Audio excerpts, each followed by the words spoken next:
Welcome everybody to the stretch run with the Monmouth Park Haskell Preview Day live day today, and we have five stakes, including multiple graded stakes for you live, as well as we have Scotty, the man here, Mr. EquinEdge himself. And we have a quick race about to start at Gulfstream. Scotty, any quick thoughts at Gulfstream? No, the favorite Victory Dash looks pretty tough, and also Old Flag. I don't love the rail for this particular horse. I think the horse I don't think it's quick enough to really stay too close to that pace. So I don't know that it helps. Yeah, obviously, if you have the inside, especially at Gulfstream Park, and you have tactical speed, then it helps you. So in this situation, I don't think it really helps. But I do think the 7 is going to be very, very tough to beat. By the way, that the pick 5 is all stakes races, 2 of them grade 3 over at Monmouth Park. So we'll be covering that. And I think because of scratches, I believe it can be played pretty narrowly too. So we'll talk about that later. But let's get out to Gulfstream here. But I thought the 3 has a chance to upset the 7. I thought there might be a lot of pace here. Let's see. First call, it looks like the 6 horse, the long shot, but that horse doesn't always break good. So I'm kind of hoping that the 6 horse breaks a little bit slow, and then the 7 has an easy lead of it. But if the 6 does go and shoots out, then I agree with you. I think the 3 is the other horse.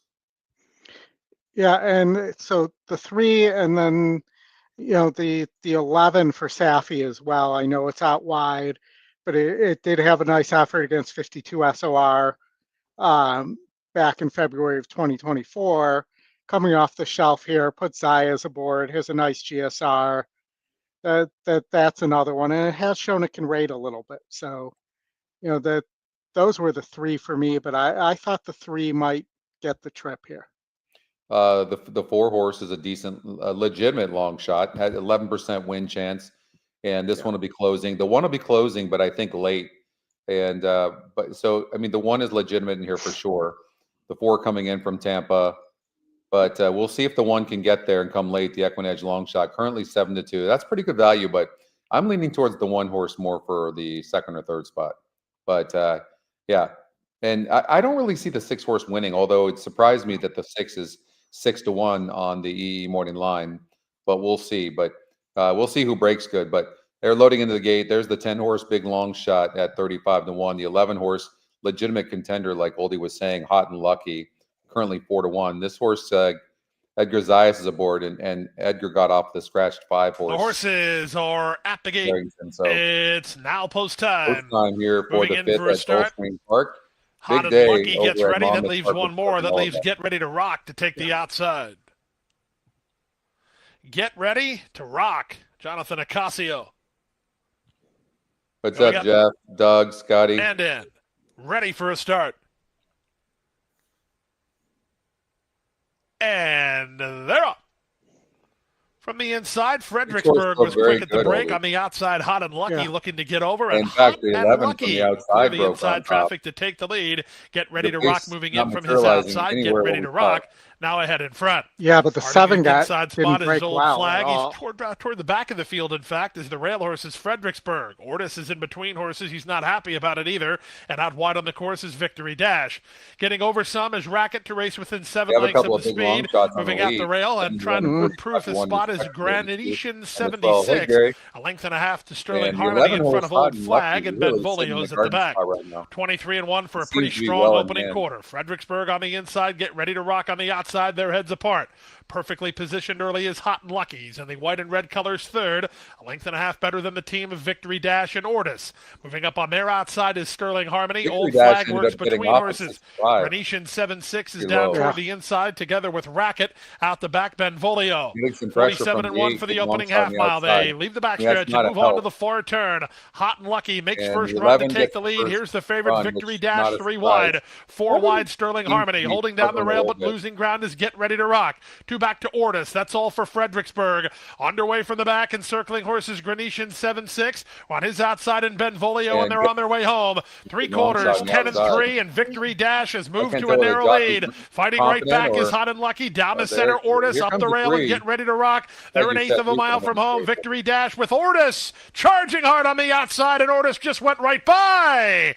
Ortis and Luca Panici at 9-2. They'll win it. They turn over the favorite Victory Dash, who was second. Benvolio was third. Close.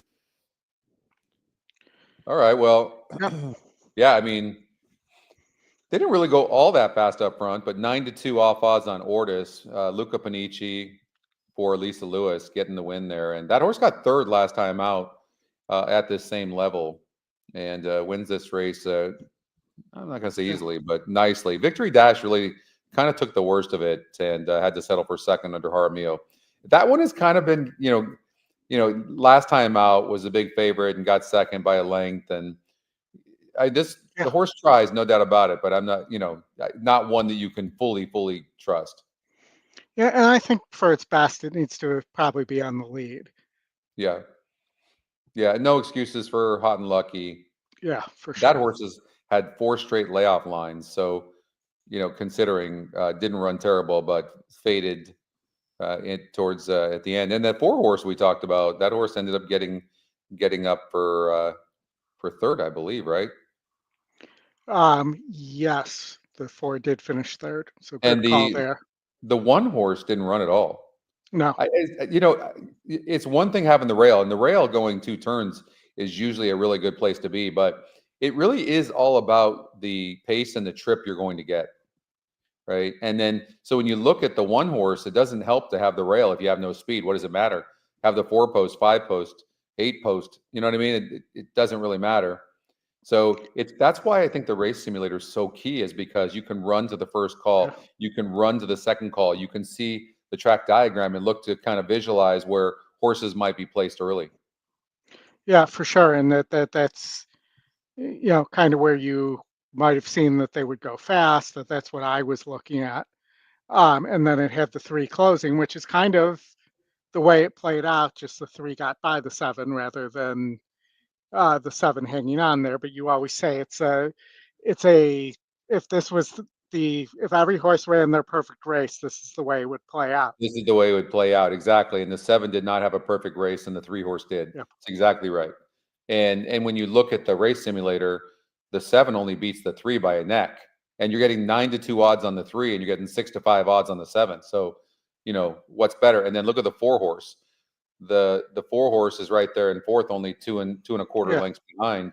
So, and the 11's right there, right? If the 1 doesn't run, you get, if you didn't like the 1 and you just throw it out, you have the super there, I'm pretty sure. Yeah, so it really comes down to now how you interpret it and then how you wager. But you have to recognize this is everything. If everything goes perfect, because the race simulator and the algorithms can't account for trouble. Scotty, just once I'd like it to go perfect. It does. It does. Isn't that the story of everybody's life? Yeah. One time can we have it perfect? All right. So we have a little bit of a time before the next race we can show here. We have the start of the massive double carryover, pick 6 at Belmont about to start, or Belmont at Aqueduct. What's their pick 6 anyways? Is it it's a dollar denomination? It's a dollar denomination, yeah. And it's I did not play a ticket today, but I probably would have taken a chance maybe on the 6 here in the first leg, who's the second choice for Cox as my single. But I just thought this looked too much like something that would take too much money to play. But it is a $219,000 double carryover. Yeah. The 1 sequential is dropping pretty big in class and was trying within those races. These are the types of horses I like. Yeah. I don't love 9-5. It is 6-5 on the EE morning line.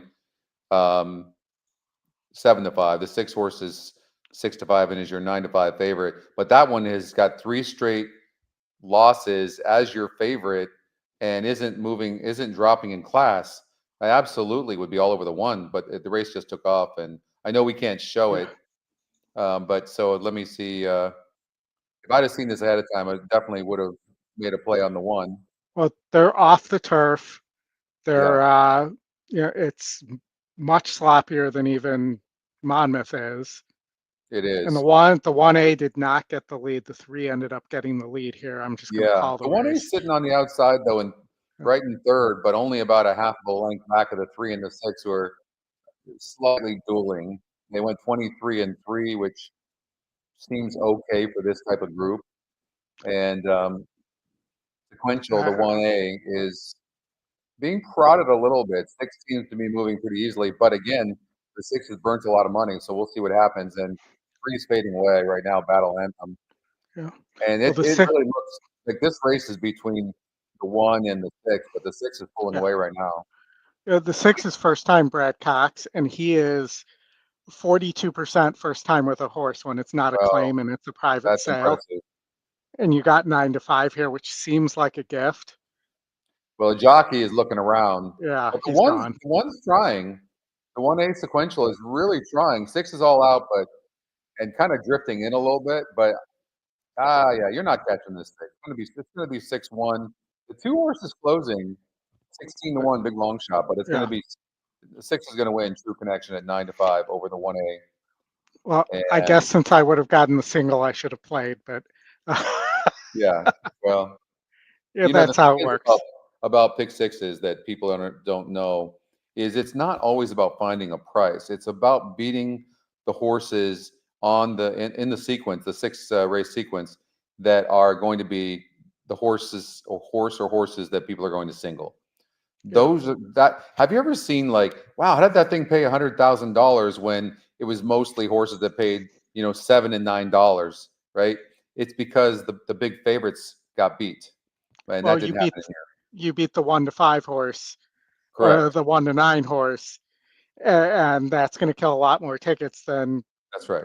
getting like a 7-2 horse beating a 9-5 horse. Yeah, and you can't be reckless and just I'm automatically going to toss this horse out and cover and all and try to beat it. That's not exactly the way you want to play either, right? Well, So you have to legitimately not like the favorite because of the trip you think it's going to get, its style, the pace, something like that.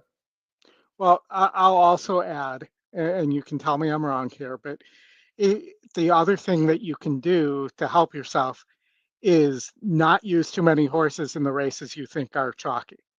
Because if you think it's going to be chalky and you don't waste horses in the extra horses in those legs, Yeah, it allows you to spread across the ones, especially eh, if you think you can beat a big favorite later on, yeah. It's and keep your budget reasonable.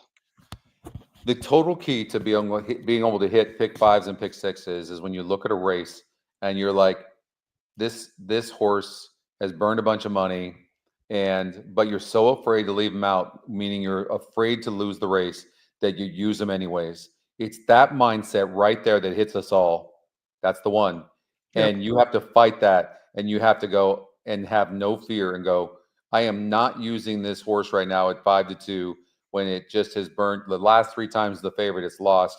I'm not going to do it. I'm not going to do it.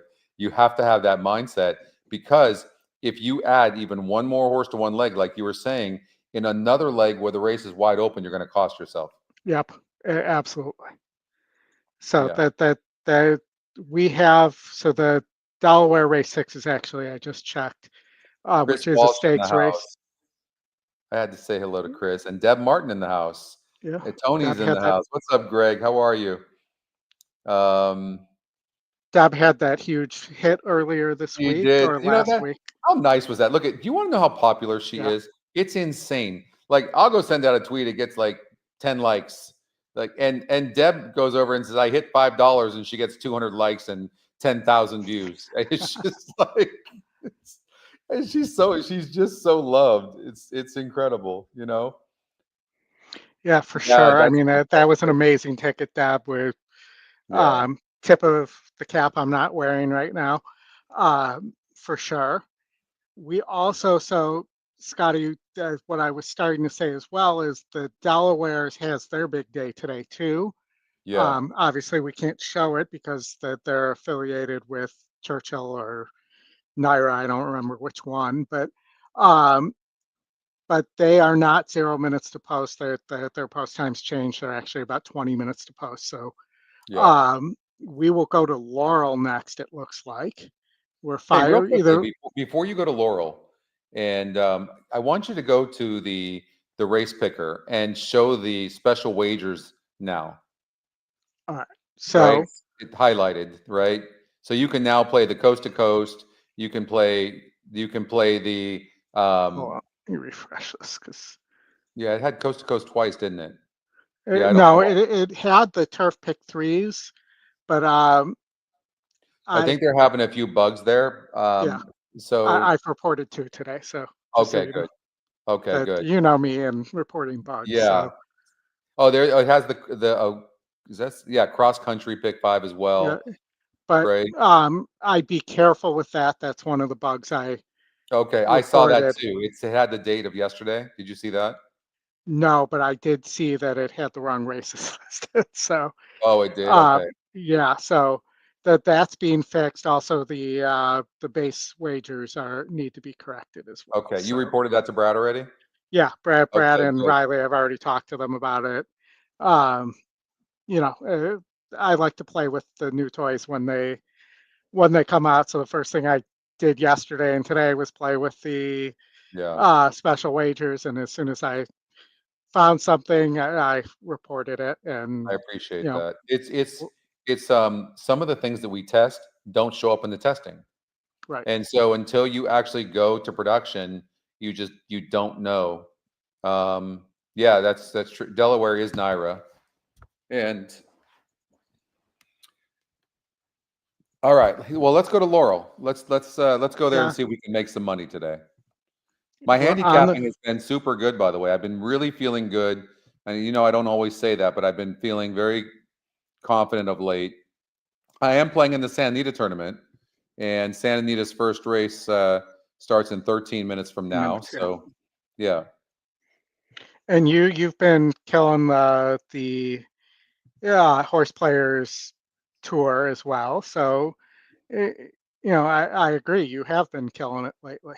Yeah, you know what I'm proud of is that, and it took me a long time. I sucked so badly at the mythical, but I worked super hard at trying to figure that out. And then when I started getting decent at the mythical, then all of a sudden I sucked at the cash. I couldn't figure it out, Yeah. And but then then I figured it out, and now I'm like seeing things both on mythical and cash tournaments, and so I'm feeling excited about it. And so now I'm going to try to win the tour this year. I've never really tried. So we'll see what happens. Yeah. We'll definitely be rooting for you. We got Willie in Lima, Peru right now. Wow. Wow. Great place to be. Yeah, that is nice. Hey, what up, Willie? Willie's been killing it too. He's hitting all these huge trifecta wagers. Been very impressive. He DMs me a lot of those tickets as well. Those Thank are you. some big booms. Scotty, so here at Laurel, we're on the turf. We got a considerable amount of pace here. Yeah. The race sim winner is and top pick is the 6 Better Watch It at 7-1. Who we have closing here. The 2, 4, and 1A, 10 and 7 all seem to have a lot of speed. Yeah. Let's see here. The Kansas Comet, that was the nickname of Gail Sears, the Gail famous bear. Sayers, the Yep. Chicago Bear running back. Yep. Yep. And when Gail tore his knee up, remember that? Yeah. What's the name of the movie I'm thinking about? Yeah. They did a movie Brian's on song. Brian. Yeah, Brian's Brian's song song. on Brian Oh my Piccolo God, with that's just the his biggest fullback. damn tearjerker there is. Yeah. Second off the layoff, the EquinEdge top pick is 8-1. Better watch it. And this is a wide open race, clearly. You know what I've been doing more that I've noticed is it seems like the horses with when there's blue arrows, especially the double blue arrows. Have you seen how well these horses are running? Yes, but I will say, and Matt Miller talks about this too, you don't see a lot of them with double blue arrows actually winning the race sim. You don't need them to win, though. You don't need them to win. You need them to be in the money. And then if you bet properly, that's the biggest thing that people get wrong. Like when you're trying to, it's like throwing darts. Like you can't go for a bullseye every time. If you can find a horse that goes off at 7, 10, 15 to 1 that finishes third and you bet that properly, you just banked. Yeah, I mean, I kind of like these 6 here. Better watch it, the first pick that's second off the layoff for Myers. Nearly won first time out against a similar SOR or a better SOR and is dropping an SOR here. How about the 3 horse? What's going on here? Here's a horse that took 25 tries to break its maiden. and then it draws the 10 hole last time out over at Pimlico and barely loses against winners first time, which doesn't happen very often, right? You don't beat winners for the first time after breaking your maiden. And this horse is 9-2 on the morning line and getting completely disregarded at 12-1. I mean, in a race like this, those are the types of horses you should be looking at.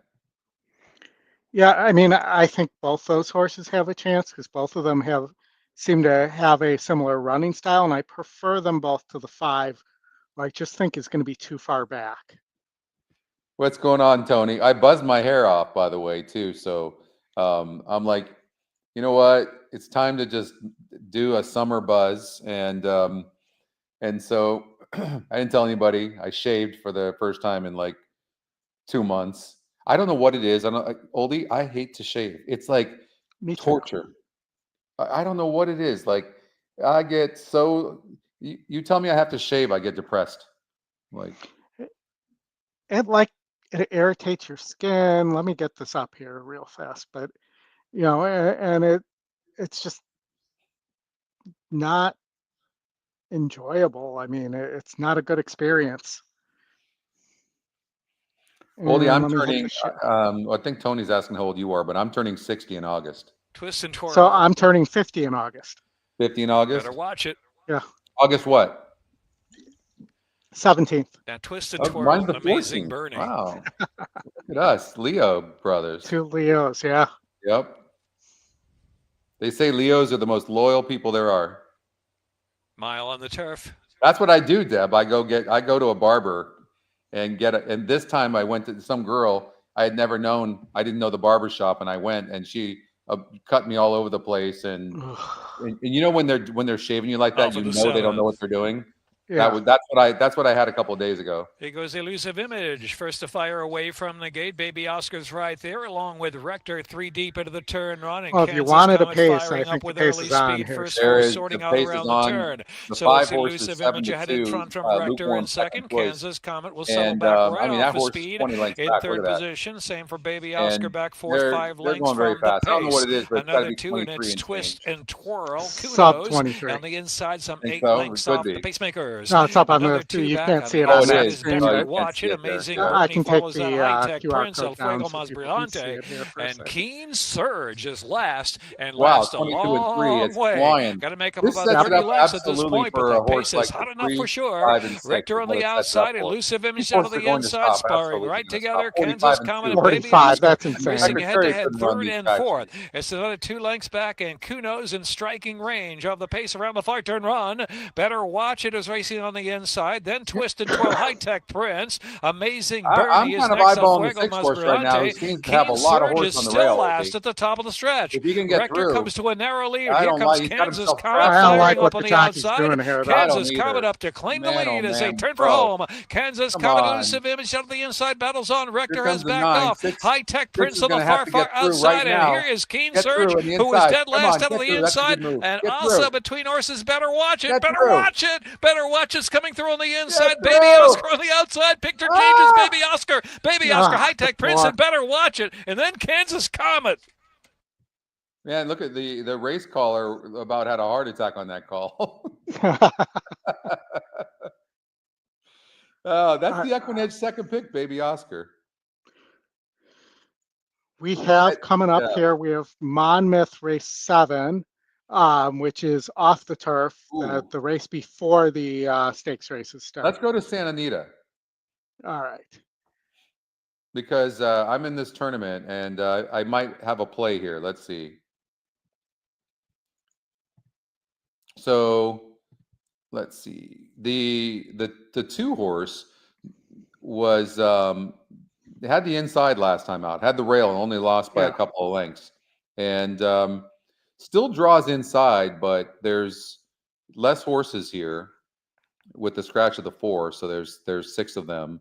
37% to win. The 6 horse, I don't know if the 6 can rate. Can the 6 rate? I don't think so. Doesn't look like it. See, the 2 can. I would love to see the 2 take back and not send under Kimura. Like that would be the smartest move. At 2-1, the 6 could be getting over bet right now. And I do think the 3 is too cheap. I except it has had a layoff. And I was on the Santa Anita show yesterday with the boys, and we were talking about Mark Glatt, who has got like 5, 6, 7 of them today. And Mark Glatt is going to probably really have a good day and could get 3 wins, maybe even 4. So for me, this is between the 2 and the 3. In fact, I'm going to play in some way or another. I'm going to try to beat the 6 horse. I hope the 7 sends from the outside. It's fast enough, and I hope it sends and puts pressure on the 6, and then the 2 and the 3 close. That's my hope. Well, I'm going to try to put a ticket together here. Let's see if there's a single I like here. But what I was thinking here, Scotty, was if your scenario where the 2 takes back happens, I mean, the 3 doesn't need the lead. So does the 6 then get an easy lead? I know, because the 6 on the outside seems to need the lead for its best. Let's see if the 5 gets an easy lead here. Looks like it does. So the Scotty picks are 2, 6, 3. I mean, there's only 6 horses in the race, so yeah. I mean, I've got a couple of it in there, Aaron. Let's see. So, and then thought process seems like a single there.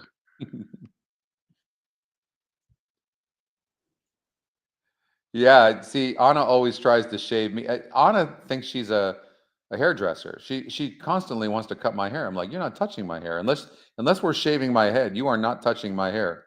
I don't know what it is about women thinking that they can cut hair, and she wants to shave me. I'm like, hell no. She wants to shave me. Words I'm sure people never thought they'd hear on the stream. I'm going to leave the 7 on here as a long shot. It's not the worst long shot in race 1. There you go, $60. It's a terrible long shot. Terrible. This horse cannot rate. It is sending, absolutely sending. It's got an outside post, and it's not the fastest horse in the race. This horse is going to be all out from the beginning and stop. I don't see it. I really don't. $36. There you go. I love the odds, but I don't see it. You just wasted. You could have done that for 30. Yeah, but if the Mongolian, it's a justify the it's the trainer that usually trains the horses with the name Mongolian in them. I don't want to murder his name, but it's a big drop in class. I think this horse isn't the worst long shot at 7-1. I mean, it's 7-2 on the morning line. This would be one I would take a chance on here because I feel pretty good about those 2 singles. It is a drop in class, and so that's fair, but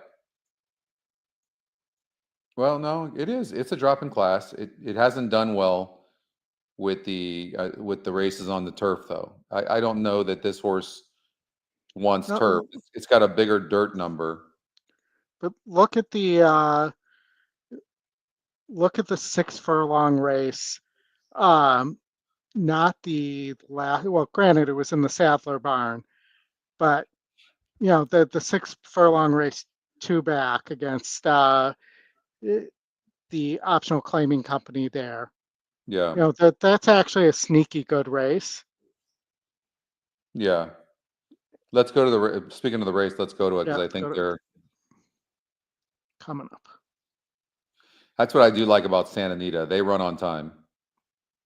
Do I not have Santa Anita up here? I do not. Hold on. Let me remove and add here real fast, and then we'll add it so everybody can see it. Horses going in the gate. Odds-on favorite. Hawker to complete the line. They're loading quickly. Hawker. All right, 7. Duel with this 6. Good break by the 7. 6 broke slow. And it is Hawker and Cascabel, the first 2 out, joined by Captain Sparrow at the rail. Here's Curry now rushing. This is the tail of Captain Jack Sparrow. And Fleet Feet is in the mix too. So it's Curry and Fleet Feet head and head. Choke the Captain 7 back Sparrow, though. Half length back third. Then Hawker fourth. Yeah. 4 clear of Gazone, who makes it inside of Cascabel. Long shot Curry past the half-mile pole, leads the neck. Fleet Feet. So you were thinking the 6 can't break. So we're going to see here if the 2 or 3 can. In the tournament, I did an exact box 2-3. Should have played the 7, Scotty. 7's loaded right now. And Hawker is sprinting quickly alongside these 2. And suddenly Hawker and Fleet Feet go on. Fleet Feet, Hawker head and head at the top of the stretch. Let the 6 get to the rail, though. Beautiful trip and comes through now at the 8th pole, and it's Gazone suddenly in front. Fleet Feet keeps fighting. Hawker finding just a touch on the outside. This was live. Perfect trip on the 6. 7's going to get up for 6 did not break good either, so yeah, ran huge. Photo for second will end up going to Hawker, just in front of Fleet Feet and Captain Sparrow. Yeah, that's a good point, Chris. Like, I don't go to the dashboard enough, and I should. All right, that entry is done.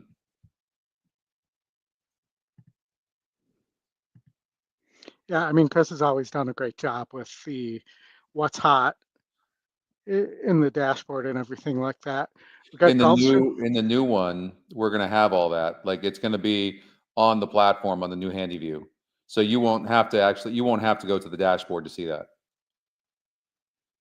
You want to go to Gulfstream 6? Let's go to Gulfstream 6. Looks like we got a minute there as I take a quick peek.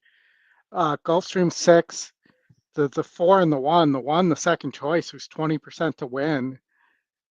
You're getting 8 to 1 there. Yeah, I don't like that horse. I just feel like that horse needs a lead. What do you think of the 2, the long shot though? I think the 2 is a very good price and one that you should consider for sure. Well, look at the 3 horse. The 3 horse has drawn the rail or the 2 post in the last 3 tries, and this horse is 18 to 1 right now. I think this 3 horse is the type of horse that could be in the money. So if you're looking to play exotics, that's not a bad horse to play. The 4 horse Garuda. This one's been right there every time. It looks like it can rate or win or be on the lead, but I don't think it's going to be on the lead here. 4 is also a price play, but this looks like a really wide open race. I think for me, playing a horse like the 3 horse in like the 3rd spot or something, I don't think the 3 can win, but it's been facing decent horses. But maybe like for 3rd at 20 to 1, why not? I'll take the 7 here. Take a look at the 7, Wiggle and Wine. If you go 2 back against similar, this horse had won 2 in a row there, and it's tactical and is going to sit right off there, and I think get a similar trip there. They're going in the gate, so let me get that up for everybody here.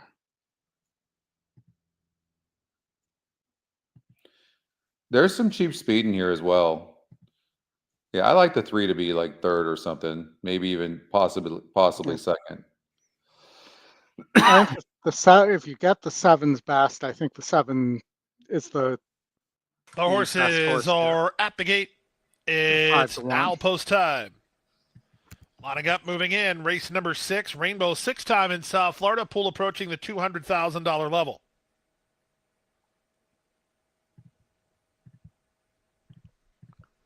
Into line goes Baldemar.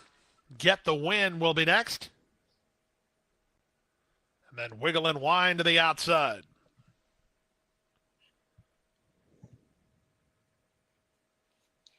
Ice cold.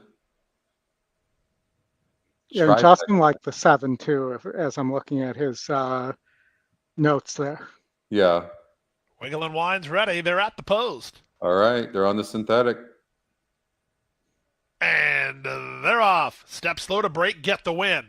Outside, Wiggle and Wine blasts off the mark and tries to clear. From the inside, Uncaptured Dove is away in second. Moving out the rail, Smile Poe, and in between horses, Nablina, as they run to the far turn. This race favorite, Garuda, is toward the back of the field. She's 3 wide in traffic. To the far turn they go. Wiggle and Wine has the lead 3 parts of a length. Now it's Baldemar who's up to press the issue second. 3 wide, Get the Win is recovered after a bad start to race in third. You know, a lot of times the people rail, are like, Uncaptured okay, well, that's Dove. just Then trouble. Garuda, It's she's 6 lengths off the speed and working a bit harder. At the rail, it's Smile Poe, and Nablina is last. 21 and 2, they whistled the quarter. Morelos trying to go down the road with Wiggle and Wine, who wheels in on top by 3. Angled to the far outside is Garuda. From between horses, Smile Poe. At the rail, Uncaptured Dove. They're an 1/8 of a mile from home, and Wiggle and Wine is still clear here. Still finding with a 2.5 length lead. Yeah. Uncaptured Dove is outrunning Smile Poe for now, but it's Wiggle and Wine. Should have played the double. I should have Very played close the for 3 second. from the Either last Uncaptured race Dove into or that Smile one. Poe in 56. Yeah. Good call. I'll take that though. Yeah, that's a really good call. Look at it, 7-2 on the EE morning line, 17% to win. Race Simulator had it a length and a quarter, length and 3/8 back. And you know what it comes down to, honestly, is forgiving a race like the last race, because it was 36% to win last time out, and for whatever reason it didn't run good. And now it draws outside. You know, that's a thing, by the way. If you look at the prior 3 races of the 7 horse, and people don't look at this enough, this horse drew outside in all 3 of those races. I missed this. All 3 of those races, and got second and 2 wins, and then drew inside. There's some horses that don't like anything thrown in their face, don't like being inside, and then now the horse draws outside again and wins. I wish I would have caught that ahead of time. That's pretty cool. Well, also I'll say that Morelos here, looked at this and maybe it was the trainer too, and they may have realized that nobody here could really rate. So if they got the lead, nobody was going to be able to come and get them. Yeah. Because if you go through here, I mean, the 3 did it on turf, but nobody's done it sprinting on the synthetic and won in this group, except for the 7 Wiggle and Wine. So that's another thing. Sometimes you have a jockey and a trainer or both who are smart enough to know there. And you said you didn't like the 1 because the 1 needed the lead. The 1 was the top SOR there. And, Shirley didn't realize it needed the lead or wasn't fast enough. And, that was it. That was the end of it. Yeah. So at Belmont at the Big A, I don't normally like horses that just break their maiden. Well, no, actually, this horse broke its maiden 2 back. I'm sorry, and then comes back and beats winners for the first time. That doesn't happen very often. This is a little bit tougher group, but there's really nothing in here. Yeah, nothing in here. And so I would imagine the 1 Baron of Sealand is going to be very, very tough at 2-1. The 8's the horse getting all the action. I love beating horses like this. It's 8% only to win, and it's 5-1 on the EE morning line. Now, I don't want to throw anybody off the 8, but I will say, like, most of the time we'll beat horses like this, but sometimes they win. And this horse is getting a lot of action, but I think it's because it's dropping in for a tag for the first time. But I have a feeling, why didn't the system or any of the metrics catch this horse? I don't see it. Because when Baffert gives up on a horse, they don't typically do well. Yeah. And this was a Baffert. It won a couple races as a 2-year-old and won one as a 3-year-old there. But it really needs to be forwardly placed and isn't fast enough. Yeah, they're loading into the gate. What's up, Paul? How are you? Oh, you got that. Nice. I'll take a chance on the former Pletcher horse, Quiet Wisdom here, that it's just going to get away early. Yeah, I like Baron of Sealand, and Yeah, it looks like the 4-horse Smooth Breeze is probably the horse to beat, but Baron of Sealand beat winners for the first time. That's not easy to do, but this does look like a tougher field, but we'll see what happens. well, if And you're getting 5-2 to 1 or 5-2 on the 4, though, that's insane. yeah, I think that just goes to show how difficult the race is.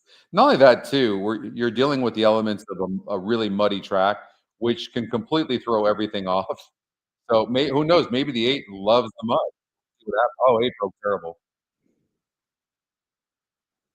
7 also didn't break well. No. 6 getting an easy lead. 1 has a lot of horse, clearly. Sitting in about 5th right now, in kind of like the middle of the field. The horse is a little bit ranked, but 6 at 24 to 1 Ocala Dream is moving nicely and enjoying the slop. It looks like the 1 might have gone off as a favorite. The 4-horse Smooth Breeze sitting in 2nd right now. I think that horse had a 53% win percentage on our site. That looks right. Yeah, 52%. 52. Yeah, and the question is the slop in the dirt, because the horses only run on turf. Yeah, the 1-horse Baron of Sealand ended up getting off at 5-2. He's looking around the jockey, but 4 has been moving the best always. Continues to look very, very strong. Look at the 8-horse. The 8 was probably live. Like, this horse is all of a sudden making a move. 4 looks like he's getting serious now. Yeah. Gonna try to. The 1 is really struggling. Never really looked all that comfortable. If Winstock, the 8-horse, wins this race, that is going to be an incredible race. I think he's going to, because the 4 doesn't want to go by this horse here. This 8's winning this race, I think. Yep. Yeah, that's insane. What an effort that was. If you would have seen the way this 8-horse broke, wow. Watch that. Put a note on that horse for muddy tracks. Like, that was really incredible. Somebody knew something there, and that horse. Well, the horse ran on a muddy track the last couple of times. It didn't do anything. I really don't know what just happened there. Maybe the dropping. Maybe just found its level. Yeah. Maybe needed the race last time out, and they're in for the money. I mean, this horse broke in the air and was probably 6-7 lengths back after, probably after the first couple of jumps. Pretty impressive. 2-1 off on Winstock, and the 4-horse Smooth Breeze ended up getting 2nd. That Exacta looks like it's going to pay about $6 for $1, 6 and change. All right, Oldie, where are we going? All right, let's go to Laurel race 8 here. Laurel 8. Okay. Laurel 8. Sounds like a plan. And then we will have we'll do Monmouth race 8, which is the start of the late pick 5, all stakes late pick 5 there. You want to go there and just do a pick 5? Well, when you see my pick 5, you're going to say, well, we don't need that much time. Okay, why? Is it chalk? So here's what I have.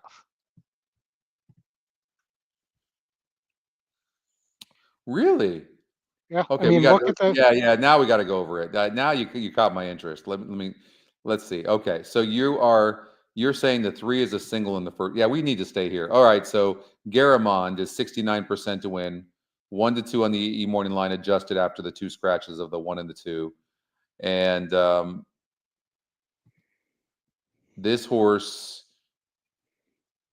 Here's the thing, though. I mean, this horse has never run on a wet track. The GSR is saying that this horse it's going down 20 points. Yeah. And what does the new GSR say, though? Let's see if I can. It's been really buggy today, our staging. Let's see if I can get it to come up.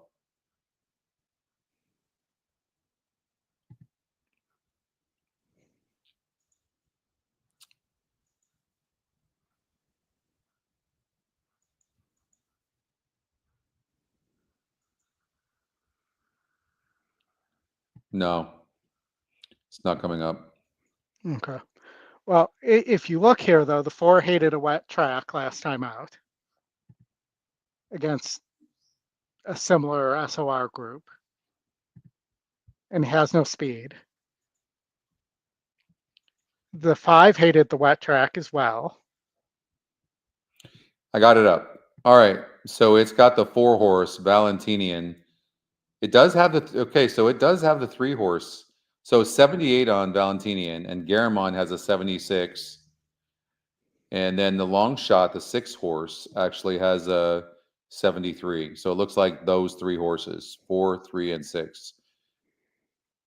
Yep. So, I looked at this as, and you could add here, this is the single I feel the worst about, even though Yeah. it's 1 to 5. Wasn't a single for me till the scratches. But, the 4 I just doesn't have enough speed. The 5 bracket buster would be one I would use if I were to add here. Right. The other horses aren't classy enough. I mean, I guess you could add the 7 there as well if you were really looking hard. But look at the 8's racing against 56s and barely winning. I don't like, I know it's the EquinEdge second pick, but I don't like that this horse is 15 to 1 on the E morning line at all. Yeah. And, didn't run awful again in the Laurel Futurity on a wet track. The 7, though, just a fair shake. Yeah. Where everybody else who's run on a wet track has run poorly. You look at Bracket Buster, you look at Valentinian, that those are not good efforts. Yeah, well, the 4 horse Valentinian broke bad last time out, and then had the 7 path, and that was against a very, very tough group on a sloppy track. And this horse ran huge after breaking its maiden first time out at Tampa Bay Downs by 3 1/4 lengths. It broke the 9 hole, so it was wide, broke a little bit slow, had the 6th path on the turn, and only lost by a length and a quarter. And then last time out, looks like it had just a disastrous trip. The 4 horse is a very, very nice horse. So right now, I think the 4 is a much better horse than the 5 horse, and you're getting 9 to 1 on the 4. So I wouldn't discount the 4. Like if I'm playing a pick 5, I'm using 2 horses. I'm using the 3 and the 4. Yeah, the 4 is a total toss for me. Wow. I unless you have a note that the 4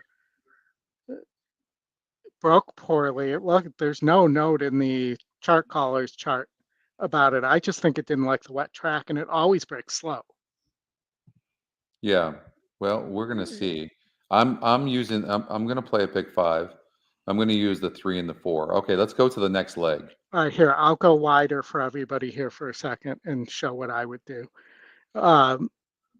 which would be that. And then the next leg, I only like 3 horses here. I like the 4, who I think, and you'll see in my notes, because I wrote the notes for today, that this horse has a significant early pace advantage.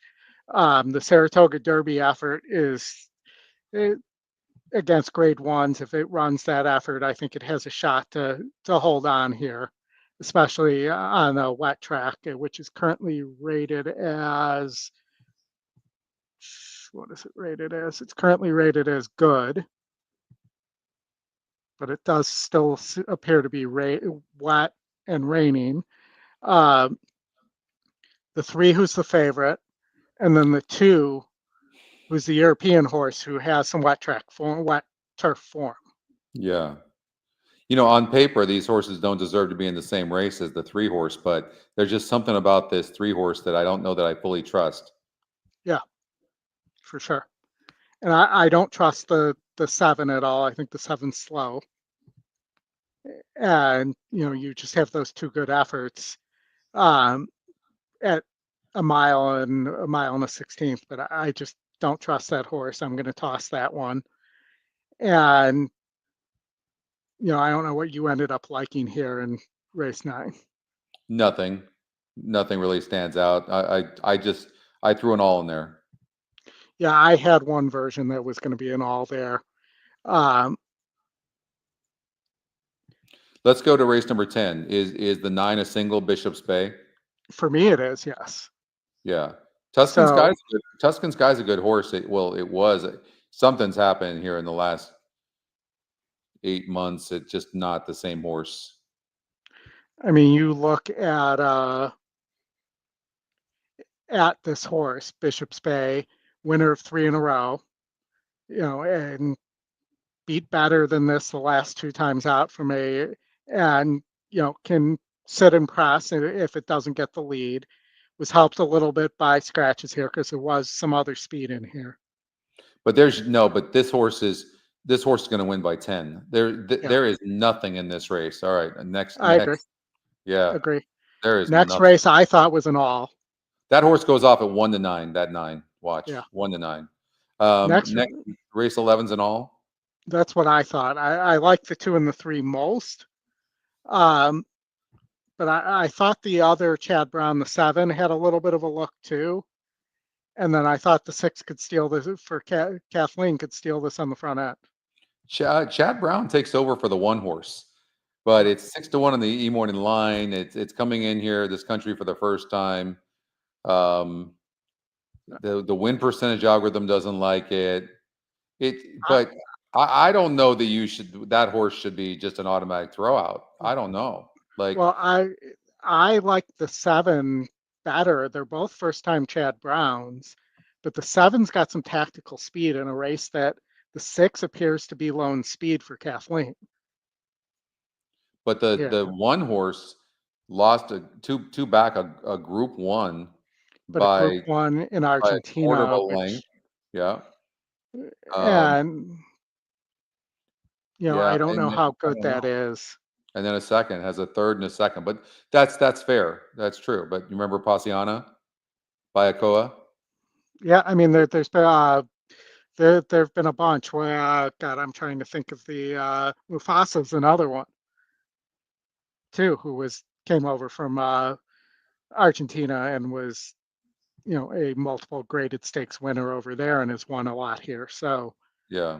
But I just think so. I just thought the 7 Whiskey Decision is the one that, of the 2 Chad Browns, and I ended up going all here, but of the 2 Chad Browns that I thought could kind of make its own trip and just be in the right position if the 6 stops. I just think the 6 has a big shot to get away here.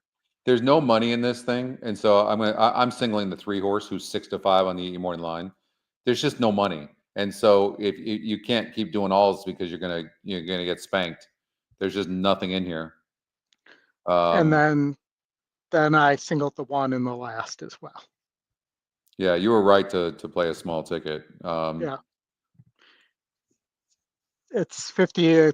It comes out to 50%. It's top win, top Scotty pick, top GSR, top SOR. Yeah. On the 1, it's burned a bunch of money, but against better. This is not, after scratches, this is not a good field. You go through here, nobody's really beaten anybody. Majestic Oops is an okay horse, but a horse that we've watched at Oak Lawn all year and just not that impressed with. Yeah, I'm looking at that 1 horse, a colt. This one's burned money, Oldie, as the favorite. This, I'm going to try to beat the 1. I mean, it's 55% to win for Chad Brown, but here's another one. It's had multiple layoff lines. It's burnt money. It's on paper, of course, it's the horse to beat, but there's some sharp horses in here. I'm going to try to beat the 1 horse. I don't think there's any sharp horses in here. I think. How about the up and go? What do you mean? 2 back-to-back wins on the 7 Majestic Ops. Again, but we know what this horse is, and that this horse has run 28 times. That it's not. That doesn't mean anything. It's only a 5-year-old mare, and last couple of races, it's coming to its own. In fact, if you look at the last 2 races, those are the strongest fields that this horse has faced. So Ward can really do a nice job. Dan Ward, the trainer, and he's got this horse doing really, really well right now. And I absolutely think this 7 horse can win this race. Yeah, Yeah, and for I would like this horse. One's the horse to beat, no doubt about it. But this one's burned too much money for my liking. We'll see. Take and the I hot don't horse. think the 3 is any good. The 3's burnt money against weaker than the 1. I think the 5 maybe has a chance if I were to take a shot with anybody else in that race. The who? The 3? The 5 The 5? on the front end. Yeah. How much time do we have? You got 0 minutes to post, but they're shuffling and circling and doing everything but going to the post. I think they may be heading there now, finally.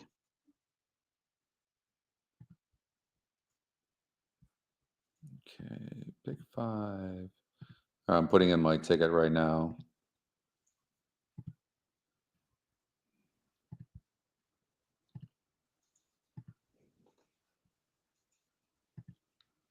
All right, they're going to the post right now, so I'm going to get that up here for everybody. And this is the Haskell Buster coming up. Post preview position day. 5. Normally the feature. This is the Crazy night. The Pegasus Stakes, which is their back. local qualifier for Just a the fair Haskell. shake.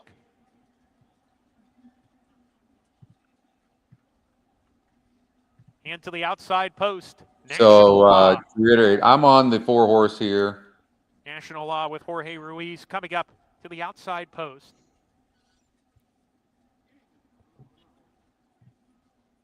We're ready to go. And I'm on the 3.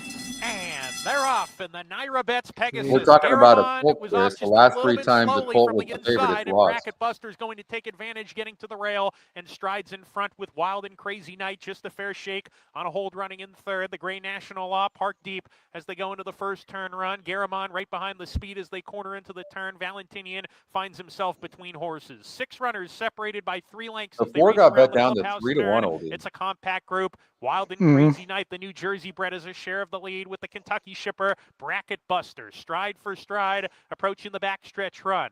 Just a fair shake on a snug hold. He's running in third. Valentinian still between horses, and Garamond the favorite down on the inside. Length and a half to National Law, who will have to pass them all. Just 2.5 lengths from first to last. Still bunched up here as they head down the backstretch. The pace is not fast. Bracket Buster, Wild and Crazy Night, side by side. National Law making an early move 4 wide. He's a joint third now with just a fair shake. Garamond still inside of horses. Valentinian shuffled to the back and has come under a hard ride as they hit the turn. 3 furlongs to go for Bracket Buster. Appears to be going well and puts away Wild and Crazy Night, who's under siege, begins to weaken here. Or is just having a Garamond, horrendous Flavian Pratt trip. looking for a spot to go. He's right behind the leaders and he's come under a hard ride. mean, Bracket step Buster back getting twice. away. He's 2 lengths ahead. Now it's 2.5 at the top of the lane here. And Wild you're and not Crazy catching Night this trying to 5 horse. re-rally. He's second. Garamond Yeah, I down on agree. the rail. He's in trouble. I Still did in play third a and just wider plotting ticket in place. for a Bracket buck. Buster increasing the lead. He's got Look at 7 that. lengths ahead. Bracket Buster and Axel Concepcion. He's going to wrap this one up. He's punched his In ticket hand. to the NYRA Bets Haskell in the NYRA Bets Look Pegasus. at that. Bracket Buster loved the slop, Super and he was impressive. geared down. Wild and Crazy Night was second. Photo finish for third. National Law, and also just a fair shake. Valentinian and So my Garamond at 3 to $5 5. Never picked pick up his 5 speed. that He ran had in the the 3 back. singles is out. Yeah, that But let me show you what I ended up playing here before we go to Santa Anita, I believe is coming up. Nah, it will be the next thing we can show. Let me do this real fast. So I ended up playing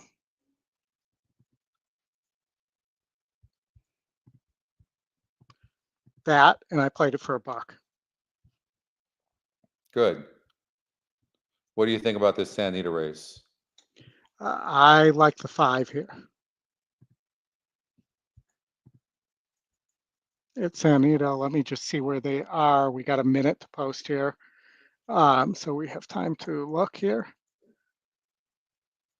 I like the 5 Happy Sue. Yeah, it looks like this horse wins for fun. It really does. 6 horses getting some play.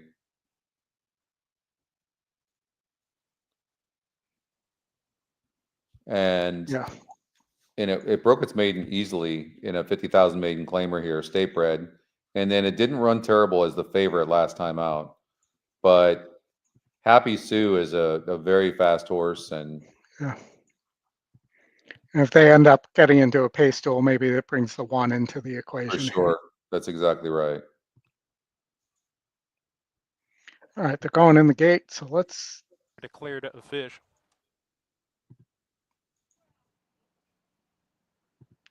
see if I did hear some sound there. So let me make sure I have. There we go.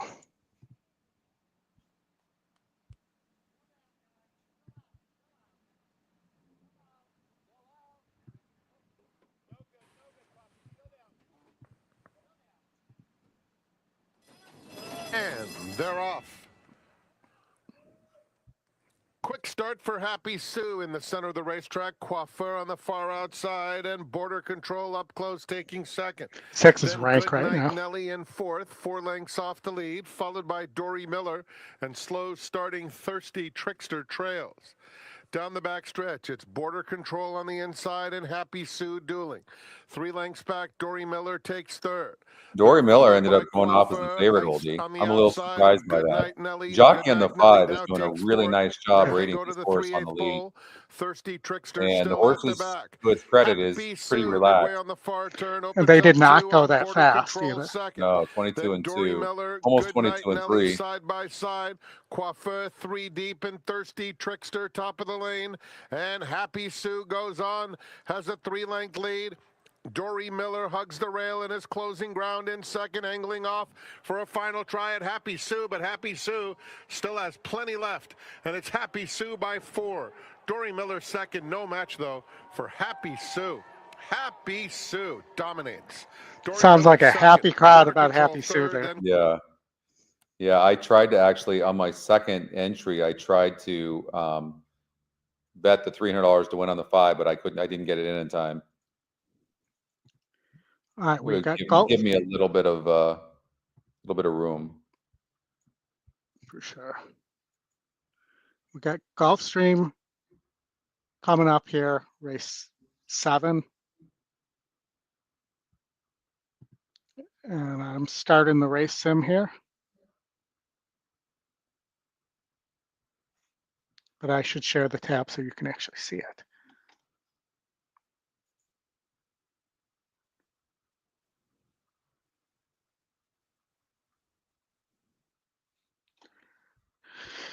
Ten coming on late and winning in the race, or actually finishing second. That fools me sometimes too, that it looks to me like a different horse wins than what it actually looks like on the sheet there. The 10 is a Saffy horse. The 8 money moves, looks like it needs the lead to me. What do you think there, Scotty? Where are we at, race 7? Yeah, race 7 at Gulfstream. Yeah, sorry, my computer froze on me, so I'm just getting on it for the first time. Let's see here. Our money moves is this one can rate a little bit. I like the fact that this horse breaks outside. Let's see, but the 9 horse is super fast, and that hurts a lot.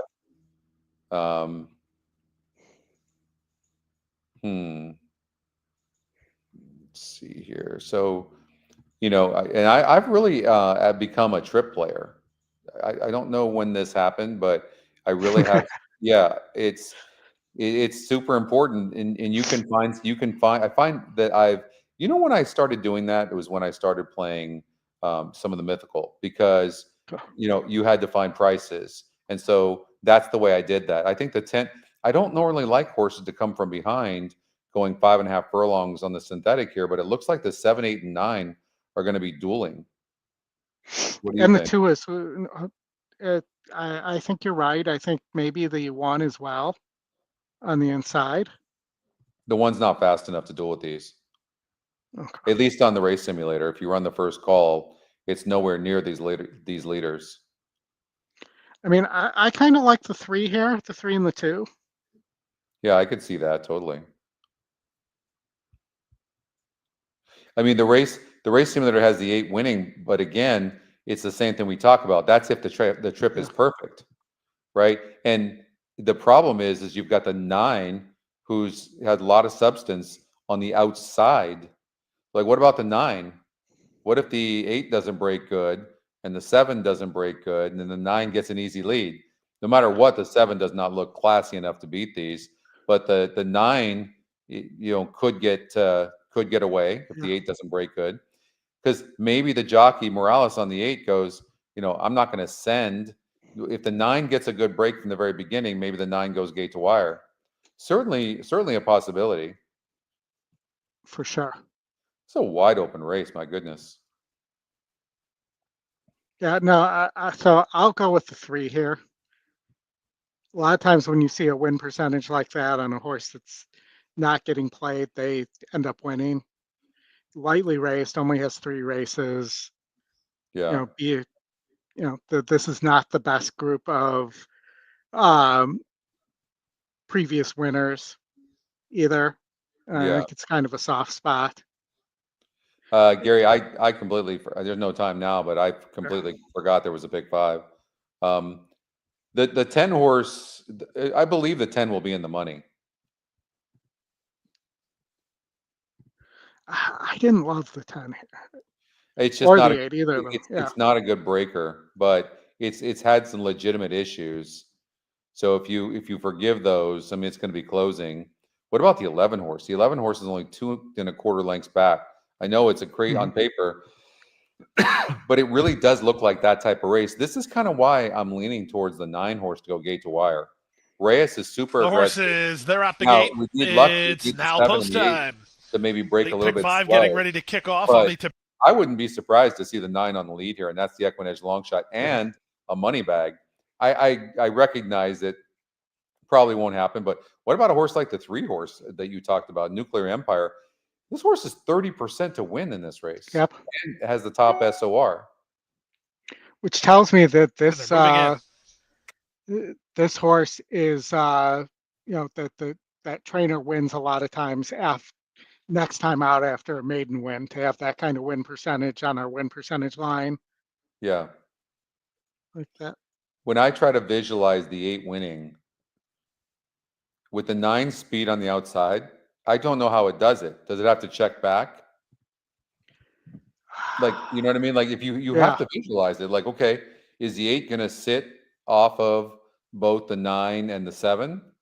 I mean, I guess maybe on March 19th, it showed the ability to rate a little bit, but by the most part, this has been a horse that's, I do like this horse. Look at the last 3 races, this horse, it did have a good race on March 19th where it had an outside post and it rated a little bit, but this horse is not on the outside and there's speed to its outside. So I just think it's the type of horse that we in the line goes Sir Banana Brian for Team Sabrati. Drawn the outside, it's Vinicio, and in the middle, Tis the Coast. They're the last 2 to move in. Maybe we should only be looking at that, and with all these long shots in here, the system says the 9's the long shot.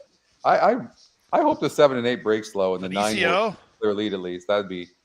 Would be something. And the late pick 5.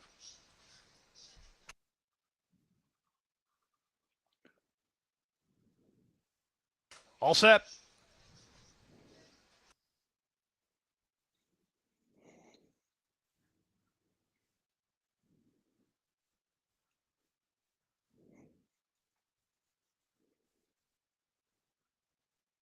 And they're off. Poor start, Sergeant Sinatra.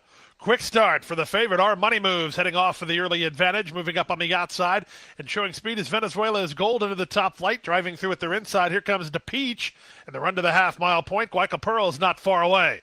And the run past the half-mile mark, here comes DePeach, holds the rail. Our money moves in the 2-path. Guaycapearl forcing the issue 3 wide. 2 back to Nuclear Empire. He's now 4th up to the outside. Sir Banana Brian. In between horses, Tis the Coast gets shuffled back ahead of Decisive Pride and Bullet Blues. Deep on the course is Vinicio. 2 more. That's Venezuela's Gold racing together with Prince David and Sergeant Sinatra as they went the quarter in 22 seconds flat. They run to the top of the stretch and taking over the advantage well confidently handled. It's Our Money Moves. Our Money Moves and hot one-handed Jose Morelos off the turn, roused on the top to lead now by 5. Sir Banana Brian charging Not to try to get a changing slice. leads, So not is to Tis the matter. Coast, but he just got shut off. Down the center, Sergeant Sinatra with Bullet Blues, but they're all left in the wake of Our Money Moves. Our Money Moves 9-5 and home easy by 5 in the end. One Sergeant nice. Sinatra's up for second, Bullet Blues third, 8-1 Tis the or Coast 8-1, fourth no, that's in it. 104 flat.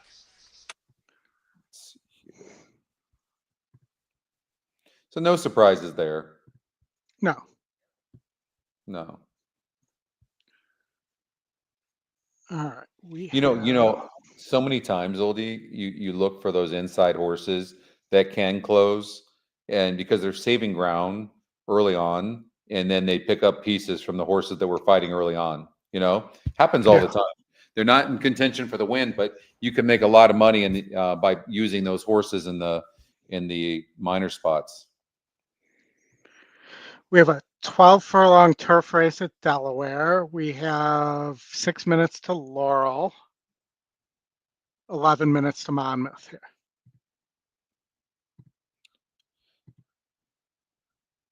Let me see where they actually are at Delaware and see if it's worth handicapping that or not here.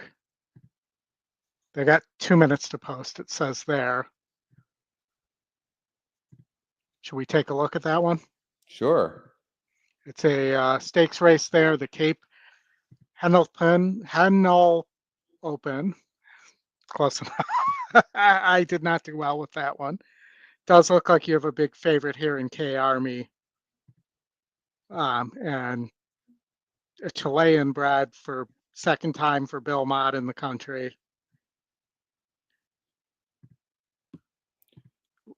I'm Looks Oldie. like- Bear with me, Oldie. I've got to I've got to put a play in for. I'm playing in a qualifier right now for a BC berth, and I have to put that in. It's live. It's a live tournament, so bear with me real quickly. All right. The horse I would take a chance on here if I wanted to play against the favorite would probably be the 8 starting over.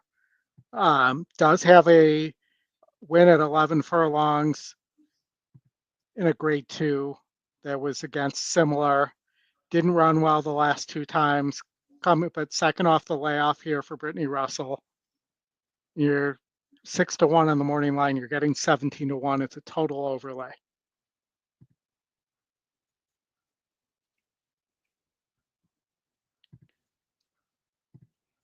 Where there's not really all that much more to like here. Maybe the 6 Haro is the other one for Safi.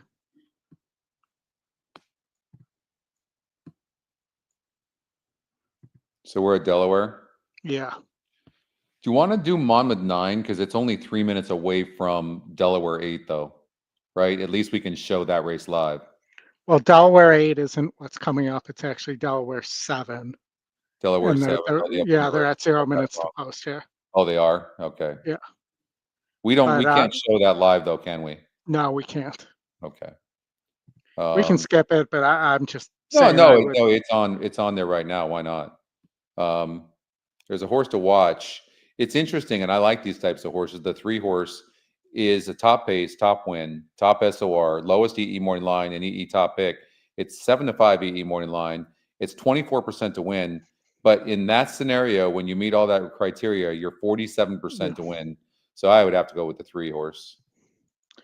And see, I think that the 3 probably wins here, but if you're looking for a long shot, it would be, for me, it would be the 8 or the 6. You know, but when you look at look at this 3 horse, this Chilean bred, 10 wins in 11 races, and had its first race in over a year, 14 months last time out. And so in 11 tries, 10 wins and 1/3. I actually can't wait to watch this race. Actually, I know we can't show it, but I'm going to pull it up. I want to watch that horse run. For sure. I mean, so second Brad Cox here.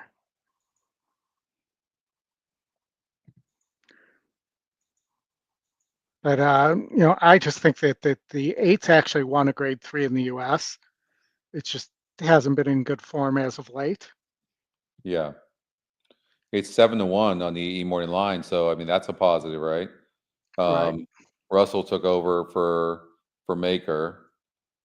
That I mean, don't love, but she's a good trainer. Just a lot of layoff lines too. I mean, this horse only ran 3 races in 2024, and only so far one time now. I mean, this horse needs to be dropped in class. See, you can get horses like this to turn around, and obviously, Brittany Russell's an amazing trainer, no doubt, 21%. But I would find, and maybe there's no spot. Maybe the horse doesn't get the conditions. There's got to be some conditions of an allowance race for horses that haven't won in a while, to be able to run in and get this horse's confidence back instead of putting it in such a tough race where you're getting horses like the 3-horse K Army. The 9 El Siciliano is 21-1. I don't know what's going to. I really do think this horse is, meaning the 3, has caught a pretty easy field. If the 9 and the 6 are the biggest competition to this horse, then I don't know. It's Dripping Gold was in a restricted non-winners of 3 a couple of races back. By the way, too, I do think going to 12 furlongs for this horse for Belmont is good. So Alvarado jumps aboard as well. Jockey trainer combination is a really good 17%.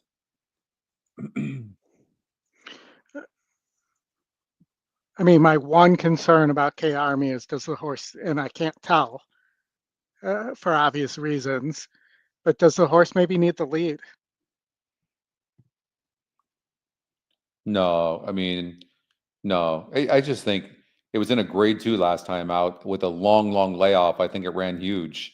This horse figures to be well tighter today and be very tough to beat. I think it's. I hate to say this, but it looks like free money to me. All right, going in the gate.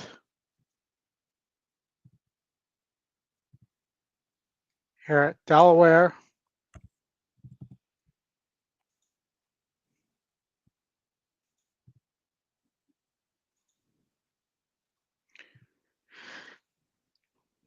Cape Henelpin. I don't know why I couldn't say that before. It's not that difficult.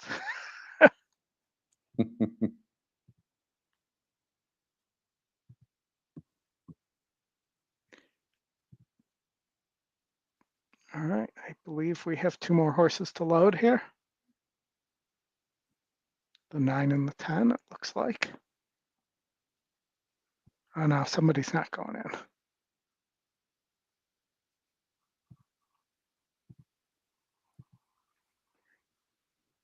This is the Cape Henlopen Stakes.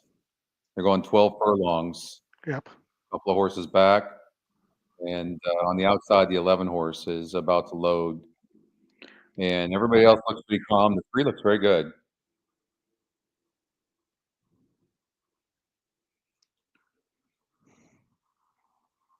Broke last, but that's not surprising for a foreign horse. But is only about 3 lengths back at the moment, and they're going very fast. The 4 took off and went pretty fast. But the 4 looks very relaxed.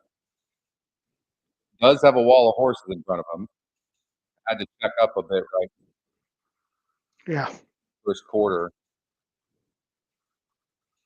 But Alvarado doesn't seem to be panicking at all. And that's 24-2 is a pretty fast pace.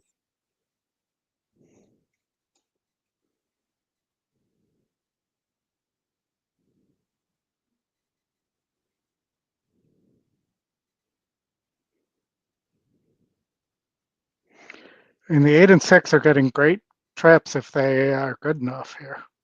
Alvarado did a really nice job going in between horses to try to get more toward the middle instead of getting behind horses. That was a really nice move, and hopefully that's the winning move. And the horse has moved up on its own, Oldie, without really being prodded.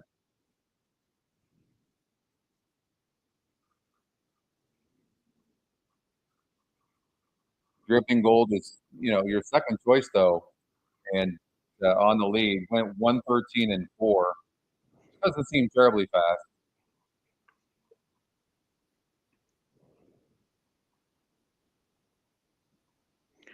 Right now, the Yeah. 4 horse has everything going for it, and the 3 is behind a wall of long shots. Not a great place to be. They're not going terribly fast.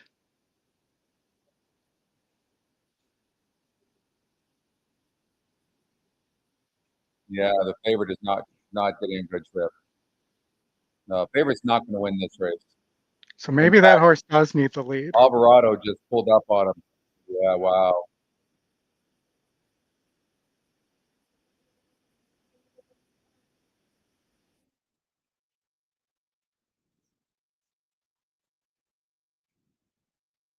And the 6 horse on the outside. There's 4 horses that can win this race. One on One's the going to win outside this will race win this, though. at 5-2. Oh yeah, look at that. 1, 6, 8, and the vote no at 7-2 under Paco Lopez gets that win.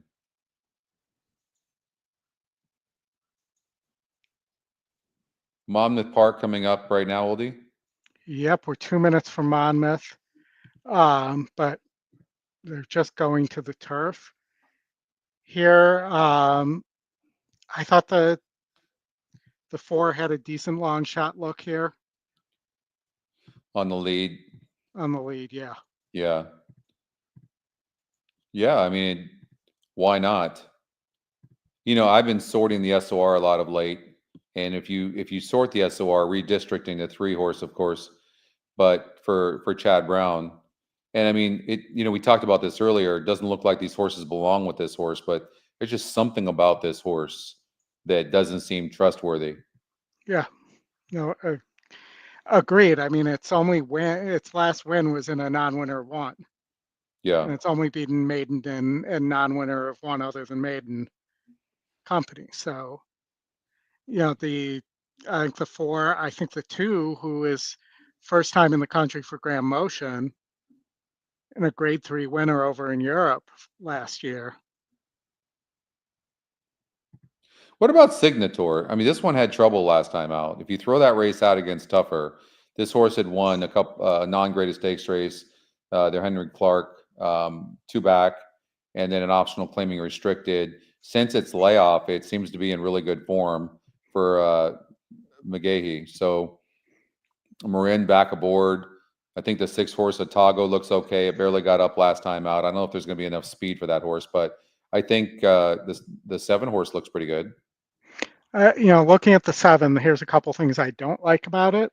Number 1, it really has no speed at all.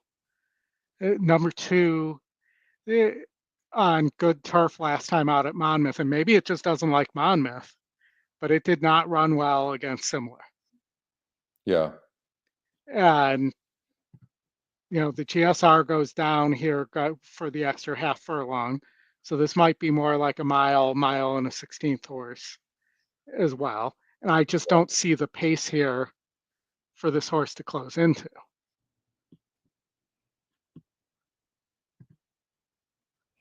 Those would be all my reasons.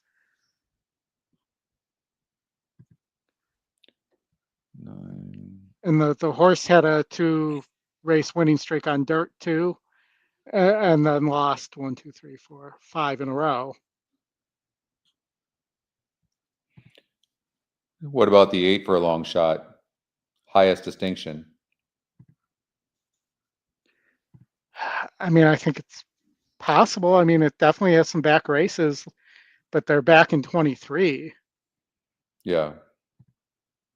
I mean, did finish better on the Monmouth turf than Signator did. They're going in the gate here, so let me get That wasn't a bad race last time out, off of the layoff. That was a pretty good group. For race number 9. Maybe they can get it back to back. I mean, the 8 seems like it should not be 12-1 and the 7 9-2. At last, Right. again, post position number 2. I agree. Redistricting. That's the horse I'm coming up. using. And the 8's definitely a contest, a $2 win place contest horse. Absolutely. Exactly. That's right. That's why I'm using it. Otago, post 6. Man, K Army. 2 back. Signator.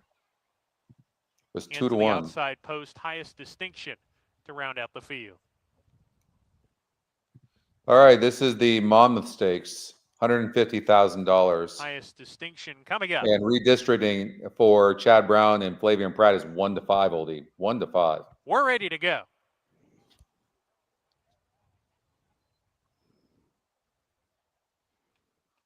And we're off in the Monmouth Stakes.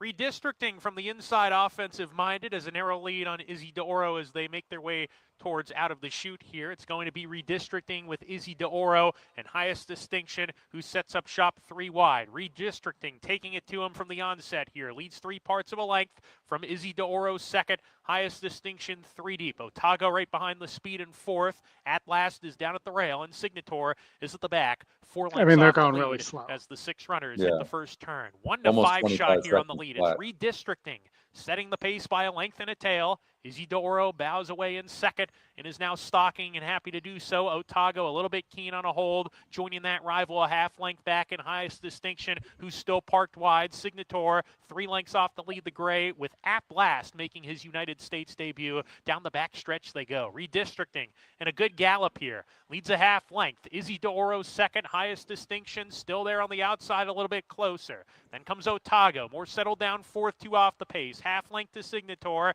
and At Last will have to pass them all in a half mile. He's only 4 lengths behind as they approach the 4-turn run. Redistricting into the turn with the ears pricked. Leads a length here. Highest Distinction second. Izzy DeOro calls it an afternoon. Otago waiting on the inside. He has horse. Signator's come under a hard ride. At Last taking 5th, but really needs to pick it up. Top of the lane.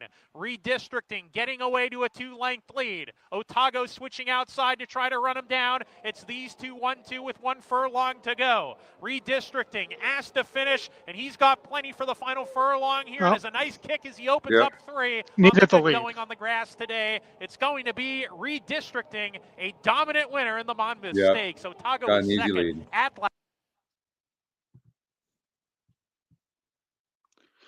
All right, Santa Anita, race 3. All right. 2's a big favorite here. Frank Five. Muscari is in the lead in this tournament with $1,920. So that's and Dylan Donnelly is got $750. Dylan Donnelly is in second behind me on the tour. Like, Dylan is such a great handicapper. You follow him much? Not much, no. He's super good. I mean, I've definitely heard the name a lot of times in these contests. He's super, super good. But you have $1,920. If you're smart, you can make that go a long way. Like, I've seen tournaments with $300 in bankroll win at $1,920. So it's a good place. It's a good place to be. So what do you think of Santa Anita race 3 here? All right, we got 2 minutes before the race. The one horse at 3 to 1, who's 3 to 2 on the E morning line, the jockey trainer combinations, 5% of Kimura and Diamato. I can't get down with that. Although, look at the horse is 30%. I just think Noki's going to be tough. Valdivia and Vladimir Serin, but I always root for Valdivia. Been doing it a long time, Jose. And for sure, you know, but the 5 horse, She's Just Fluffy, who's 5 to 2, had trouble in her last race. So, you know, if you're gonna, we talk about forgiving races. I mean, maybe, and this horse has been off since last year in Del Mar in August. Speaking of Del Mar, are you excited about Del Mar at all? I mean, you probably don't get as excited about it as our West Coasters here, right?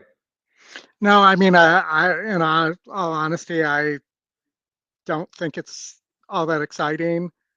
Bite your tongue.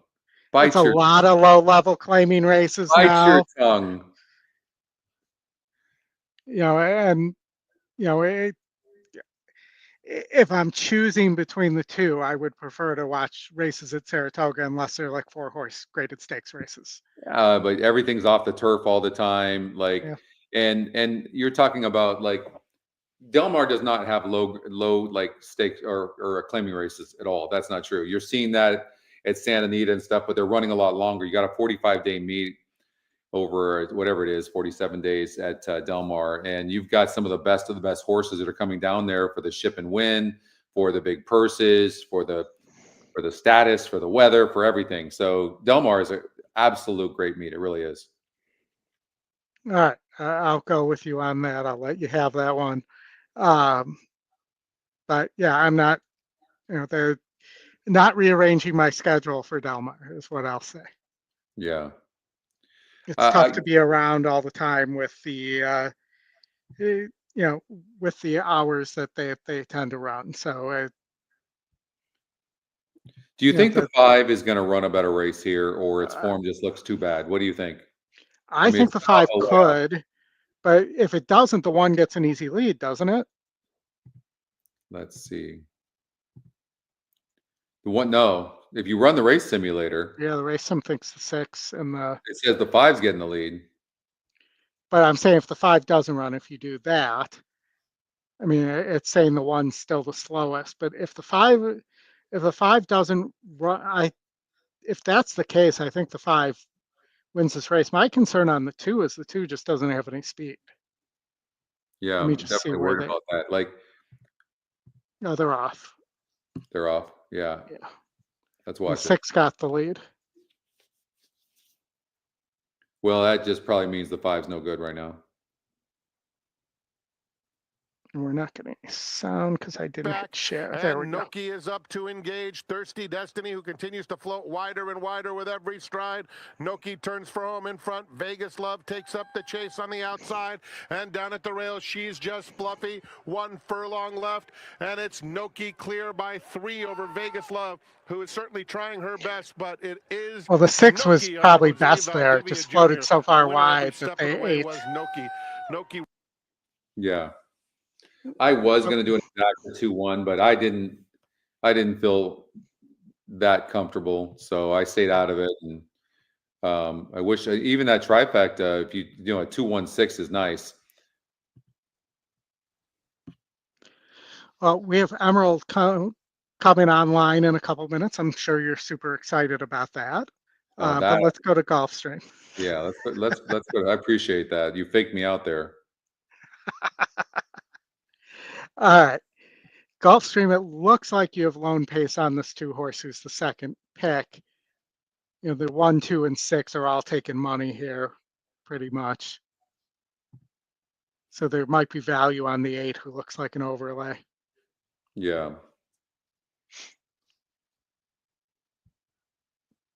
And the 1 just looks like it likes to lose and burn money.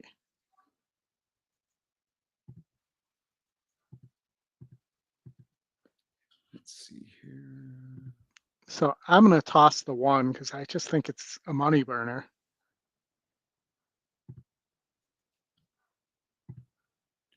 It's like the 8's going up in GSR a lot. That's 22 points up in GSR off a layoff. And Steve Dwoskin's only 6% though with the off of layoffs. Migratory favorite right now, but Migratory's burned so much money, Oldie, but it's not broken bad last couple of races.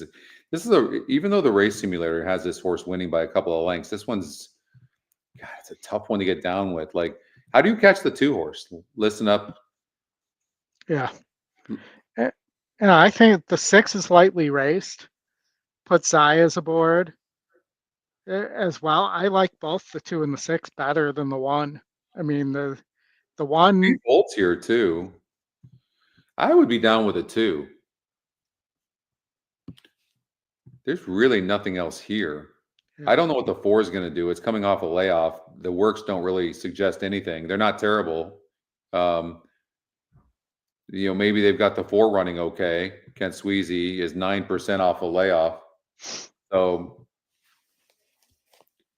yeah, I mean, that's not impossible either. What about the 5? Well, the GSR is really bad on the 5, but Fox is 21% with second-time starters. Yeah. It just looks like the horse isn't talented enough. I like the 2, the 6, and I'd maybe take a chance on the First time starter, the 3 underneath to get a piece. I'm on the 2-1. All right, let's call this bad boy up here.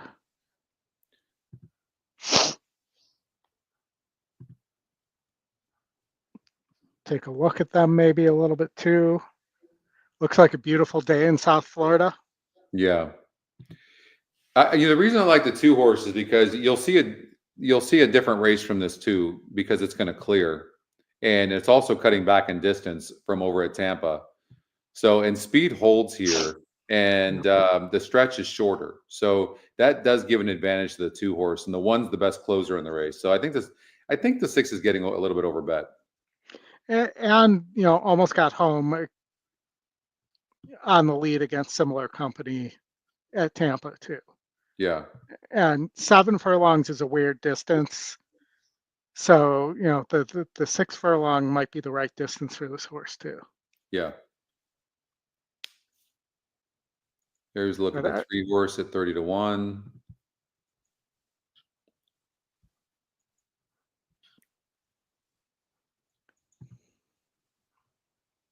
Five horse looks good as well.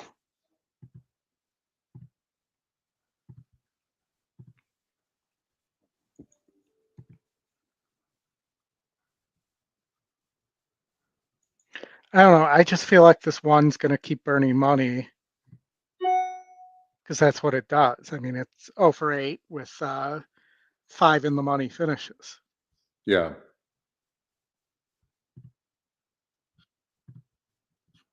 Let's see here. And they've tried a bunch of different surfaces.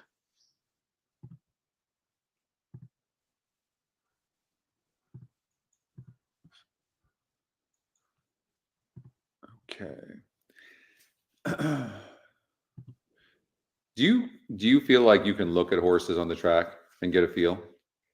I feel like sometimes I can look at them and see something I don't like. I definitely feel like I can watch a work and get a feel though.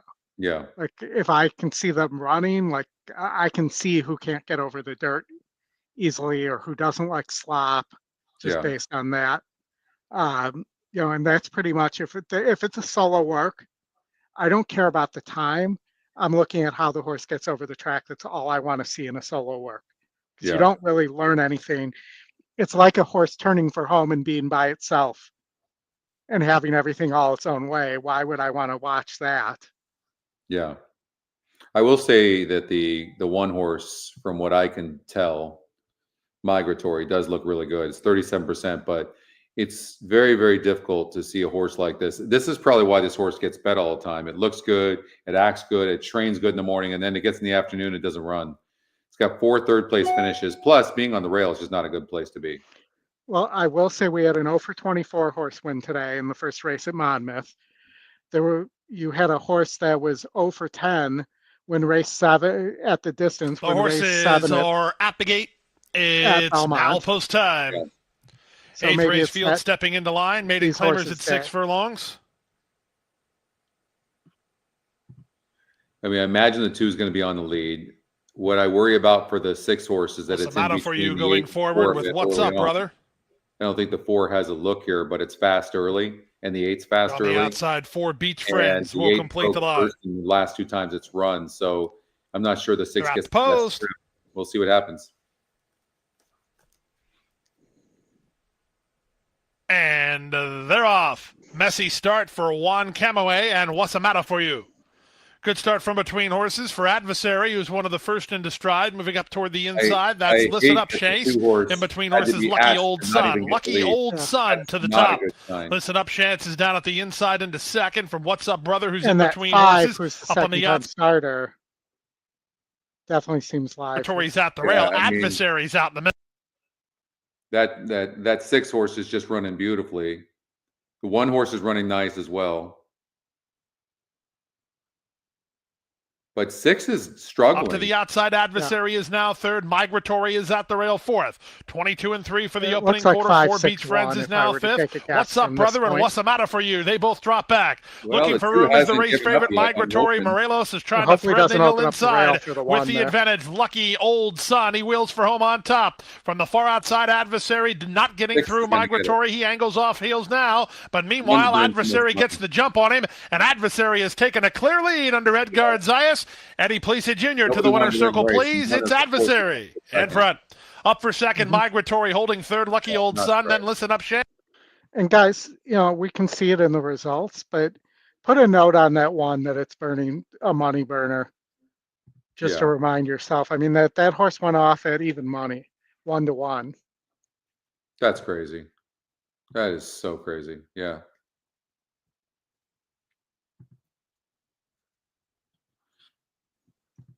Eddie Plesa with the win, and that was Zayas aboard. And that just wasn't a great field. You got 3-1 on that horse too. I was caught up in the 2, and I played the 2 there. That being said, I love playing horses like the 6 horse or the 2 horse. When you have a horse like the 1 that just keeps on getting overbet and losing, and people are betting it, it's just, I love it.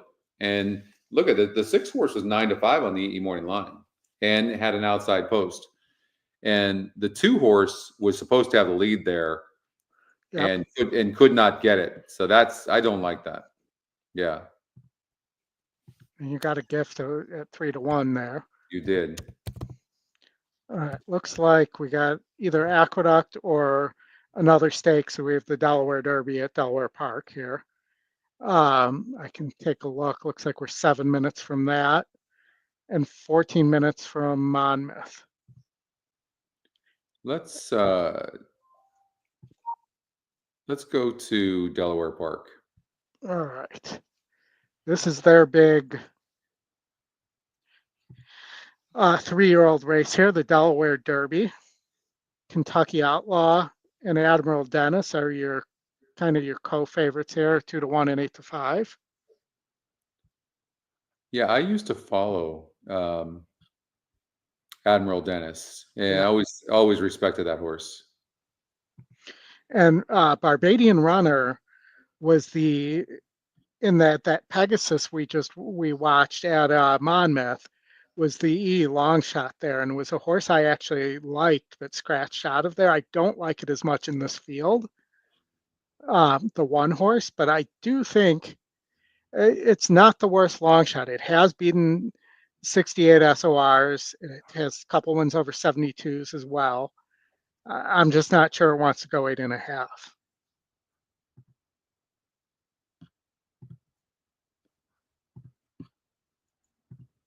But yeah, Admiral Dennis, I have a note on Admiral Dennis.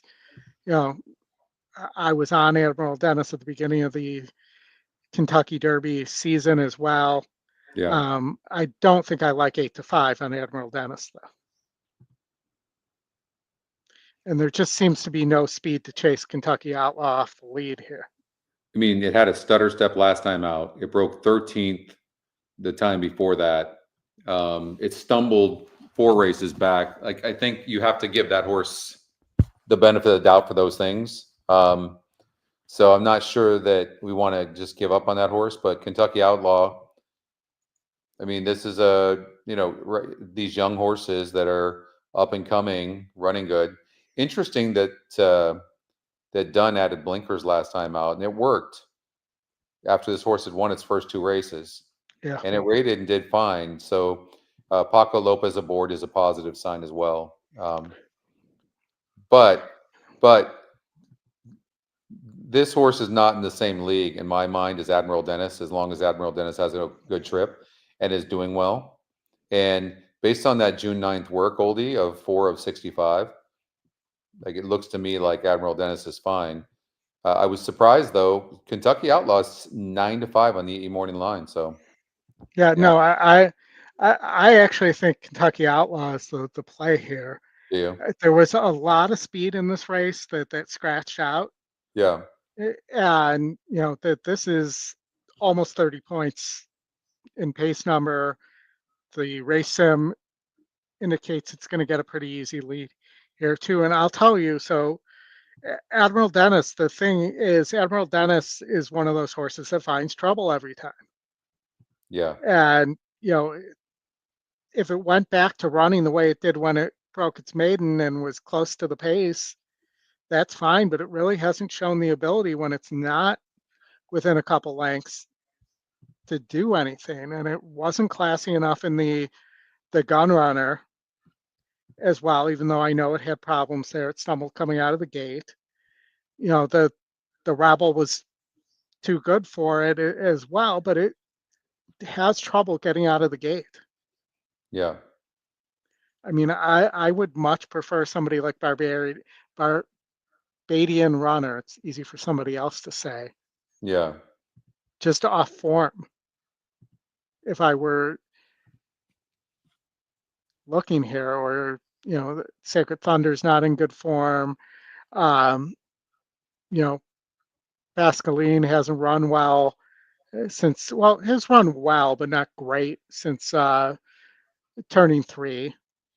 But it wouldn't be the worst long shot there either. And 7-2 on the morning line as well as your long shot. Yeah. The Kentucky Outlaw is going to have the lead, right? Early on. Yeah. I mean, unless the only thing about Kentucky is he breaks slow every time. He has one decent break. The rest of them are terrible. I'm kind of like the EquinEdge long shot a little bit. And I think because Admiral Dennis is in there and Kentucky Outlaws there, that you're getting better than normal odds. Like it's the odds maker set Pascaline, the 9 at 10-1, and we have it at 7-2. It's got a very good win percentage, and it has natural tactical speed. And in fact, if the 6 breaks slow at all, the 9 will find itself on the lead, but it's tactical. And I would imagine there's some good value right there too, right? Yeah, no, I think there is. And, it's just a question of whether the 6 is just too fast early for all these horses. And, For sure. I think the 1's shown speed as well, but I have questions on the distance.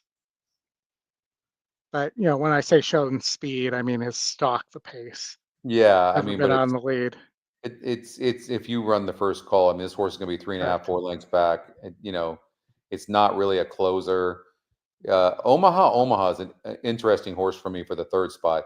I think in some form or another, 2 of the 3 horses are going to be 1st or 2nd in this race, the 6, 3, or 9, the 3, 6, or 9. So I maybe would take a chance on a 3, 6, 9 with 3, 6, 9 with 11 trifecta. That might be a fun bet to do. Mm-hmm. The 8 Surfside Moon can't be ignored. I mean, this one is getting bet, but every time it's in a position in the stretch, it just stops. It's not my type of horse. So for me, I wouldn't care for that horse. And then if you're looking for a bomb, the other one that is interesting is Sacred Thunder, who's 8-1 in the odds makers morning line.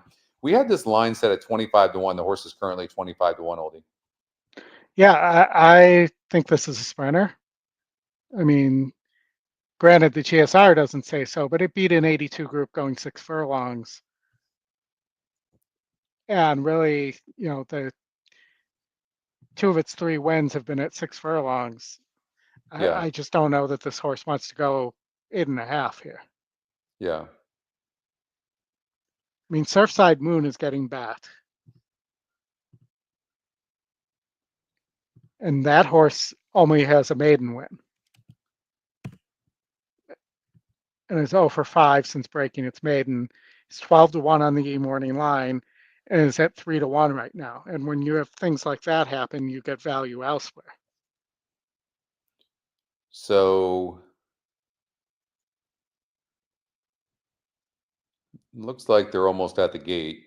Yeah. The 3 horse is your favorite right now at 3-2. I'm super shocked to see the wagering on the 8 horse, who's your second choice at 5-2. That's exactly what I was just talking about. That by doing so, that creates value elsewhere. But the 8 horse is partially getting hammered because as I look at the feed, was second in one of the track feed experts picks and is first in the other. Yeah. So that, that's probably leading to some money going there that shouldn't be going there. It's really strange because the horse was 17-1, but it steadied off of heels. And then the race before that, it got third against 9 other horses. And I mean, it didn't really do anything. It's like, doesn't seem like a lot of excuses you know what it probably is? It's probably because of the trouble the horse had last time out. I mean, the trainer's 10%. And this horse had a lot of trouble in its last race, going 9 furlongs, no doubt about it. But I mean, many times horses get overbet next time out. Yeah. Yeah. But I mean, it's all for the dirt and it's too. and it's 15-1 E morning line, right? The Well, other thing I'll say is it broke its maiden at Delaware. It's a local horse, yeah. even It's though it's a never been 8.5 Pennsylvania bred. furlongs. The GSR is actually dropping from 81 to 70. I don't know. Yeah, don't see it. Yeah. Maybe somebody knows something and that this horse is killing it in the mornings or something like that. Yeah. But We I can't wouldn't show you even the want. race. I'm sorry, Aldi. We can't show you the race, but they're about to take off. This is the Delaware Derby for 3-year-olds, and they're running for a purse of $200,000. So I will kind of let you know what's going on in the race. And this is the inaugural running, Oldie. Yeah, I feel like they had another name for it though before this.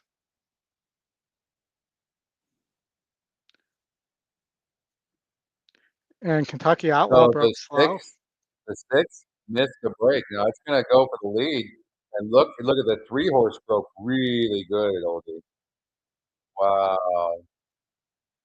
And look at that. Did they really plan on the 3-horse dueling with the 6? Admiral Dent. The 2 favorites are dueling. Insane. Let the 6 go. And he does. That's exactly what the jockey does. Look at Pascaline at 8-1 right now, Oldie. Hitting a beautiful trip. And the 8 is last right now and went off at 7-2. Crazy. Pascaline at 8-1. The EquinEdge long shot. Hitting beautifully. And right now has Admiral Dennis a little in between too.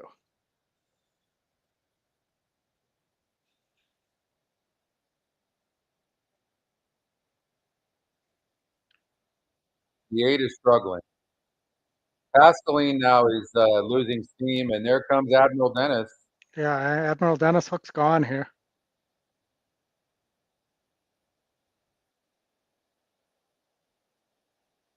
And Admiral Dennis going to go away, run away with it. Look at that. Impressive. And the one that I kept talking about is going to finish second here at 10-1. Going to get second.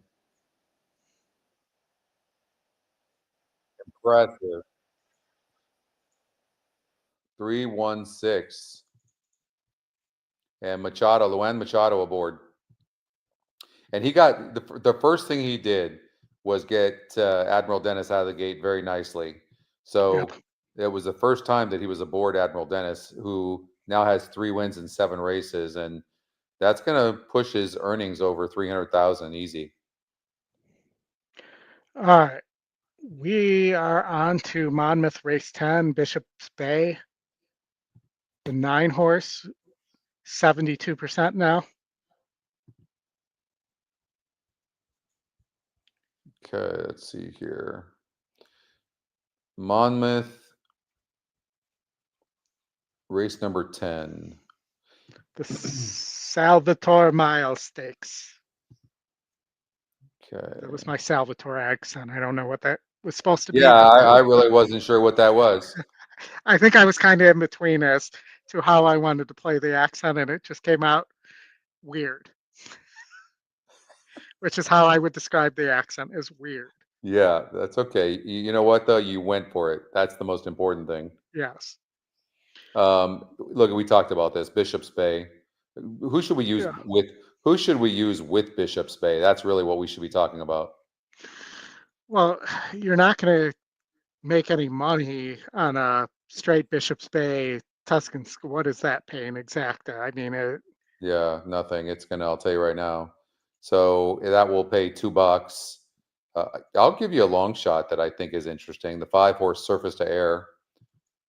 This yeah, one, you know,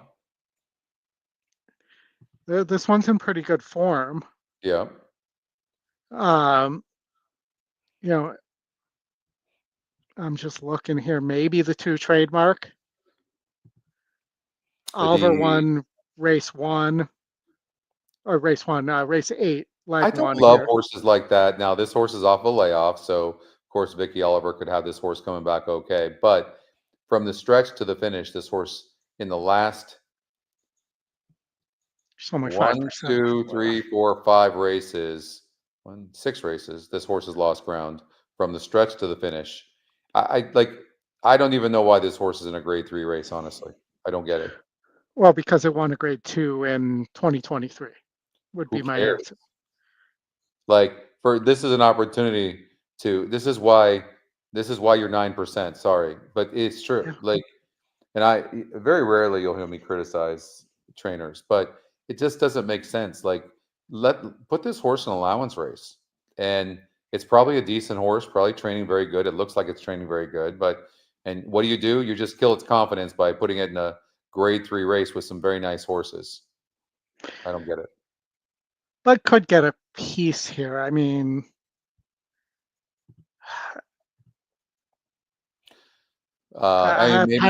maybe if it loves the mud, I guess. I mean, maybe.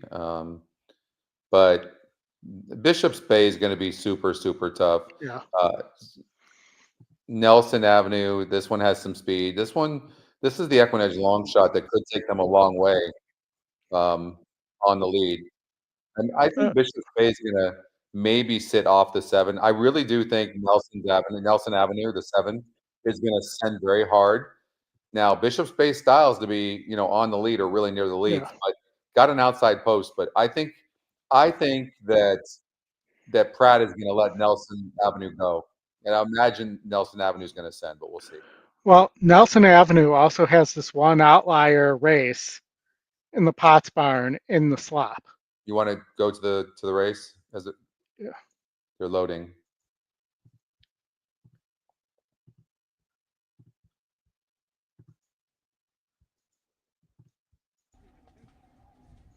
Samuda goes in, and Bishop's Bay to the outside post. Your heavy favorite, Flavian Pratt, looking for a stakes double. We're ready to go in the Salvator mile. And Larough, Tuscan Sky, got squeezed a little bit coming out of there. Of course drops he did. to the back of the pack and is hard ridden in the early stages, drops to the rear and is detached from the rest, Tuscan Sky, as they go into the first turn run here. Nelson Avenue clearing off on the lead. Bishop's Bay stalking the pace early, taking the second position away from Trademark, who's on a stronghold, running in third now, more relaxed in that third spot. Asamuda joins him. Gap of 2 to Surface to Air and 3 more to Tuscan The Sky. 9 is Gets so into a better good. rhythm. He's at the rear, though. We'll have to pass. He's trying to sit off the 7. Pratt is. But the horse's strides are just so big. Confronting Nelson Avenue on the lead. He's not even trying. With 5 furlongs to travel. Lengthen they are tail back to Asamuda and Trademark to the inside. Another 2 lengths to Surface to Air and 2.5 more to Tuscan Sky. Frankie Pennington starting to get to work aboard him again as they're halfway home. Nelson Avenue, Bishop's Bay, both galloping in a good stride going into the 4-turn run. But Space definitely 2, slowed it down Trademark the second finds half. himself between horses. Yeah. Surface to Air attempts to get closer on the rail. Asamuda sent along 3 wide, clearly into third, coming after the top pair. Surface to Air, Trademark, both under pressure. And Tuscan Sky is at the back, did not pick up his feet today, just like last year in the Haskell, top of the lane. And Bishop's Bay puts away Nelson Avenue right now, getting to the fence and opens up, extends stride, and kicks onto a 3-length lead at once. Nelson Avenue, second. Asamuda, a little bit tired in the third. 7 Pass really by ran a Surface to big Air race. late. Yeah. Bishop's Bay coming to the 16th pole. He's got How it. good is Bishop's How Bay, though? consistent is Yeah, this guy? good. Bishop's Bay, all he does is run well every time he shows up in the afternoon, and he's another grade 3 win here for him in the Salvator. Let's go to Santa Anita. I feel like the ownership needs to play that song. All I do is win, win, win, win, win. I love that song. All right, Santa All right, Anita race 4. race 4. Thought process. I mean, it was in the Breeders' Cup Juvenile Filly turf last time out. It hasn't been seen since. You know, we talk about this all the time. This Yeah. horse prior to that had rattled off 3 straight races. So, what do you think, Oldie? I mean, it's been all chalk at Santa Anita so far. I'm just looking at what you have here. I mean, unless the horse isn't ready to fire, there doesn't seem to be much here. Yeah, You know, it's top everything. And it still is a silver badge when it's top everything. yeah, Hold on, I'm going to do it this way so everybody can see. So it's 52%, only a negative 5% ROI, even though it's 52% to win, which is crazy. You know what the jockey trainer combination of Patty Gallagher and Hernandez is? It's 80% on the 3. I mean, that granted, it is 4 or 5, though. It's not a very big sample, but No, that for would sure. be the, I guess, something to take a chance on. But the horse really maybe is better down the hill than it is going 2 turns. Well, I mean, didn't run a bad race last time out in the honeymoon. I don't understand why the exactors are paying lower to the 4 horse, to be honest with you.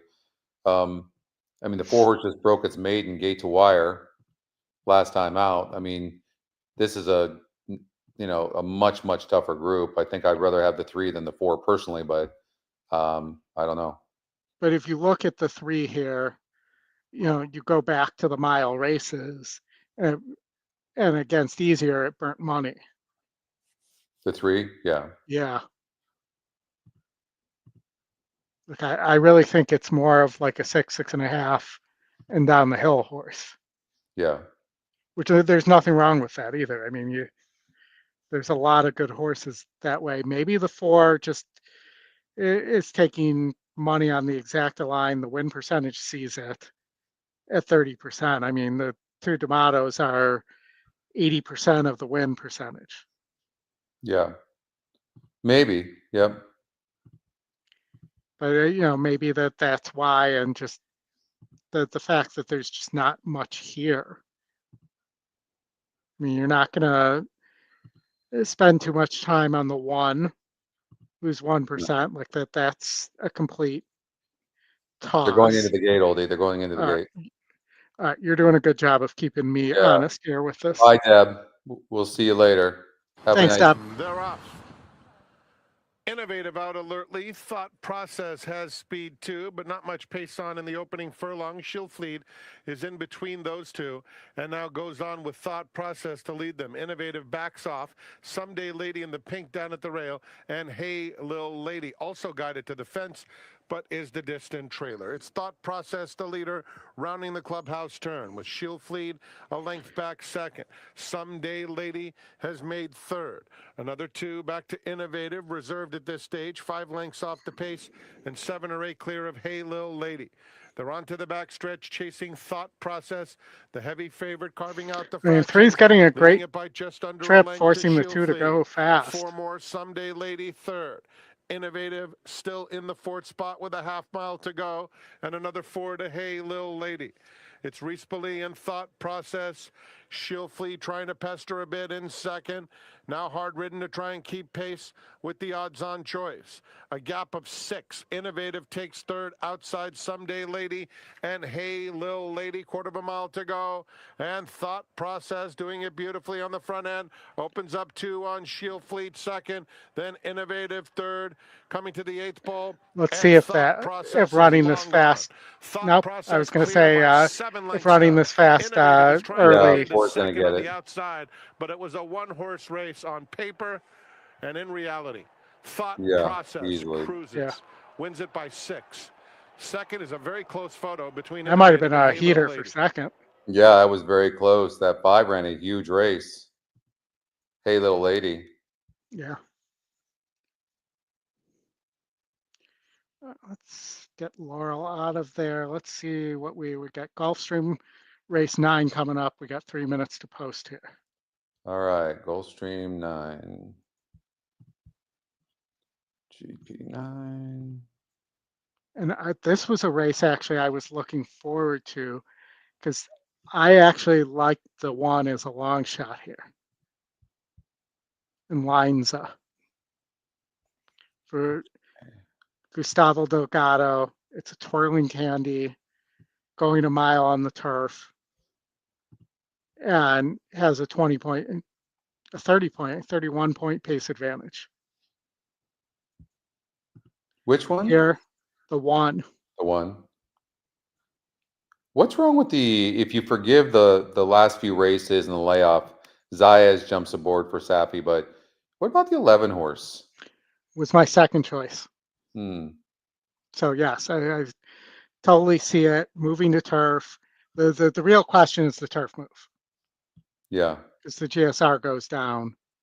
It's on prod, it's the top GSR. I'm sorry, on staging. Staging, okay. Yeah. So this line's a horse who's a sprinter for Delgado. You know, I just thought maybe on the stretch out here with the lack of other pace. I mean, look at this first call on my screen. Yeah. That with the way the Gulfstream turf tends to play, that might be hard to run down. It might. Let's see here. Yeah, if it clears, it's stretching out. And the other one I had some interest in. That sprinter though, like, I mean, didn't run terrible last time out, but again, that's 5 furlongs. But you know what? It went 7 furlongs in the dirt one time, Oldie, and it held pretty darn good. Yeah. Yeah, I mean, this horse is pretty scary, isn't it? The one. Yep. And I'll tell you, the other one I had some interest in was the long shot Dia Matrona, the former Chad Brown horse. Yeah. But, you know, needs to kind of 58 has been its number when it's won, and that's what it gets here. And it, you know, gets much easier than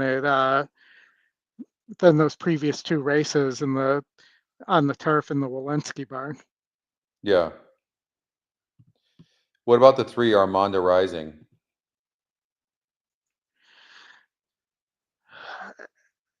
You know, second choice. I think shows up pretty well in the race sim if I still have it up there. I think that it's just a question of pace and trip here. Yeah. For this one. The 7 had traffic last time out. Like, are you against the 7 or just trying to beat the even money favorite? I thought you could potentially beat this horse on the front end. Yeah. And you know, the 7, you know, that this is a slightly better group than it's beaten before as well. And, you know, so I don't think 1-to-1 is kind of a fair price on the 7. I don't think the 7's that much better than this grip. Yeah, fair. There could be a lot of speed here, right? So I'm trying to figure out who's going to be closing the best. I think that's the 3, but even that is a red arrow.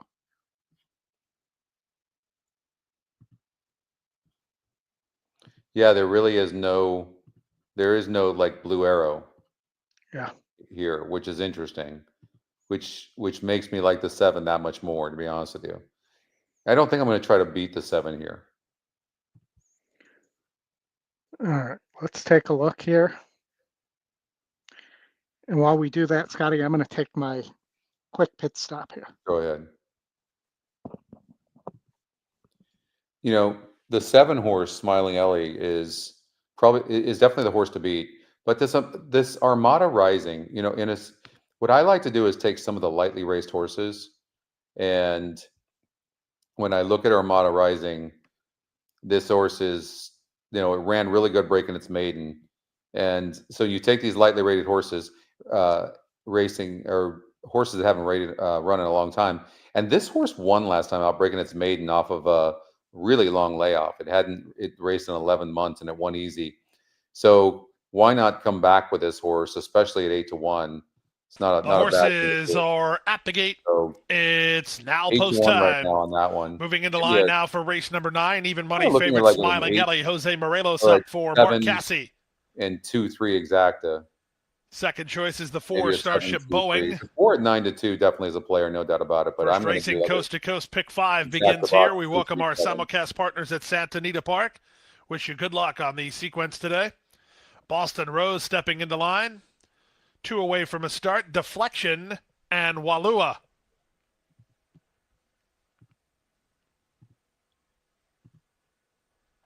Walua to take the outside.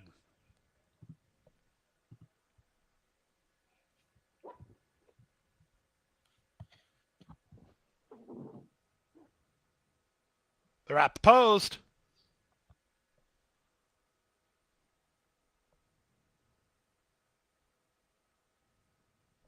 Six is acting up. 6 has been off a long time. Yeah, big closer. And they're off. Favorite broke okay. Favored Smiling Ellie was away smoothly, but beat to the lead by Leonza, who fires through at the inside. Armada rising into the top flight. Up on the outside, that Starship Aurora. Deflection is between horses 3 wide. Saving ground, Matrona racing together with Starship Boeing. Then Smiling Ellie and Boston Rose. Paired off at the back are Curlin's Girl gets the and lead, but Walua. not as easy as we would have Around thought. the first turn they go. Leonza floats off the inside and leads the way. From between horses, Armada rising, holding down the rail. Matrona getting started on the outside. That was deflection. Slamming on the brakes went Matrona. Starship Aurora's out widest of all. Starship Boeing is between horses with Boston Rose, while Lewis together with Smiling Ellie toward the back. And at the back is Curlin's Girl, well settled, about 8 lengths off the ambitious early pace. 23-1 for the opening quarter, rolling right along here, and with the advantage, it's still Leonza 3 parts of a length through a 46 and 4 opening half-mile speed. I'm not sure where the seven's going to Starship end up Aurora's going. 3 wide, deflections in the middle, at the rail Armada rising, then it's Starship Boeing toward the outside Boston Rose, held up in traffic, Smiling Ellie. She's in the white colors, but she has no place to go. Matrona is next, trying to follow the favorite is Curlin's Girl. As they reach the final quarter of a mile, they stack, they pack, they turn for home. Look at Morelos, he's got his hands full of Smiling Ellie. Slowly but surely wheels her to the outside. She just went off the heels of Boston Rose as Starship Boeing has taken the lead. Starship Boeing an 1/8 of a mile out, but Smiling Ellie rolling home down the center. She's trying to shift in, but she shifted gears, and she's in time. She's Smiling Ellie who's in front. Hard horse to ride, but you got the job done from Starship Boeing in 1:34. Well, it was a nice ride by Morelos. I'll tell you what, I am impressed with Morelos when he gets a chance. I think he's so underrated, but there's so many good jockeys, he doesn't get the chance, you know? Yeah, for sure. Yeah. He's kind of a Jose Valvidia. Yeah. I think he's better than Jose. I really do. I think when he gets the chance, he's better. Like if you look at what he just did there, it takes a very skillful jockey to maneuver in between all those horses and not had an okay break, but super good. What's up, Mike Saletta? Mike, how you doing? Any good contests going on? How are you doing? So we have the last, I believe, no, second to last at Belmont. Or we could go to Emerald, which we could show. Let's go to Belmont, the 9th. Or we have the Delaware Oaks. No, Awesome. we'll go to Belmont for now. Okay. Let's do that. All right, let me put the 1A and the 11 who I had eliminated back in here for a second, and I will share this. We'll do the race sim. I'll tell you what, this 3 is getting ignored. Stamp of approval.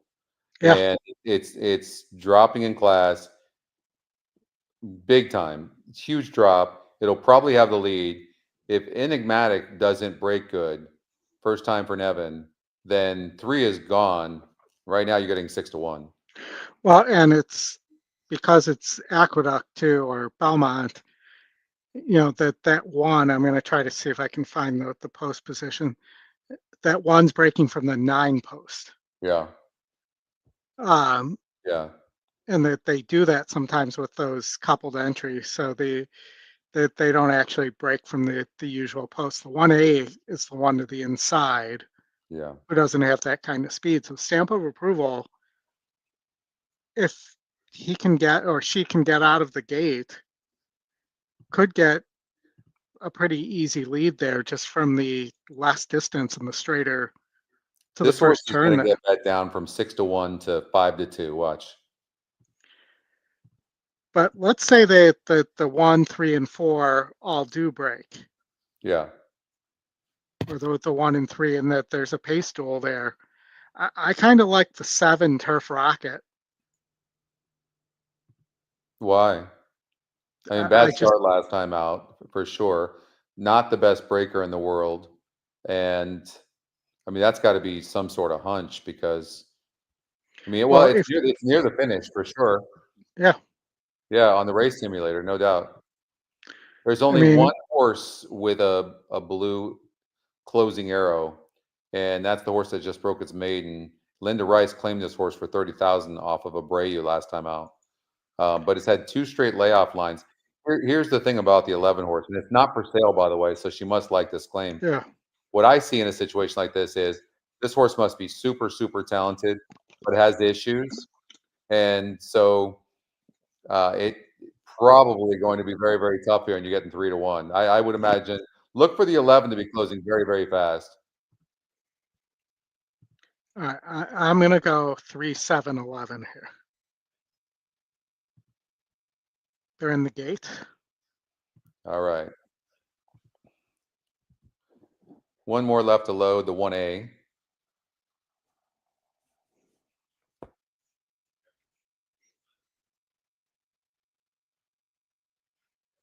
Everybody broke okay. Yeah, 1's going to get an easy lead, it looks 1 like, got the though. lead. Or is it just the angle? Might No, just be it's in the lead angle. right now. 3's gonna try. 3's gonna take it though, but I do like that the 3 he didn't rush, and we ended up getting 5-1 on the 3.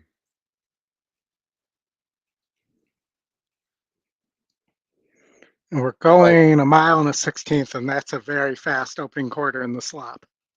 it is. And the jockey on the 1, Enigmatic, is on the brakes right now. Like he's not even Yeah, asking that 1. And they, and the horse broke on top. So that's a huge advantage. Didn't have to work to get to that position. On the brakes right now. 3 broke a little bit slow. Moved up nicely, but the 7 has a lot of horses as well, the horse you talked about. yeah. But you're looking at speed has been holding on this really muddy track. 7 goes to the outside, and the jockey just looked back. And look, Enigmatic is struggling a little bit. Yeah, it's done. I think it's going to be 3, 7 here or 7, 3. 3 Here comes the just took the 5 lead too. confidently. 5 is coming. It's going to be a 2-horse race between the 3 and the 5, but you're not catching this 3, I don't think. 5-1 we got, Oldie. Wow. Take that all day long. Yeah.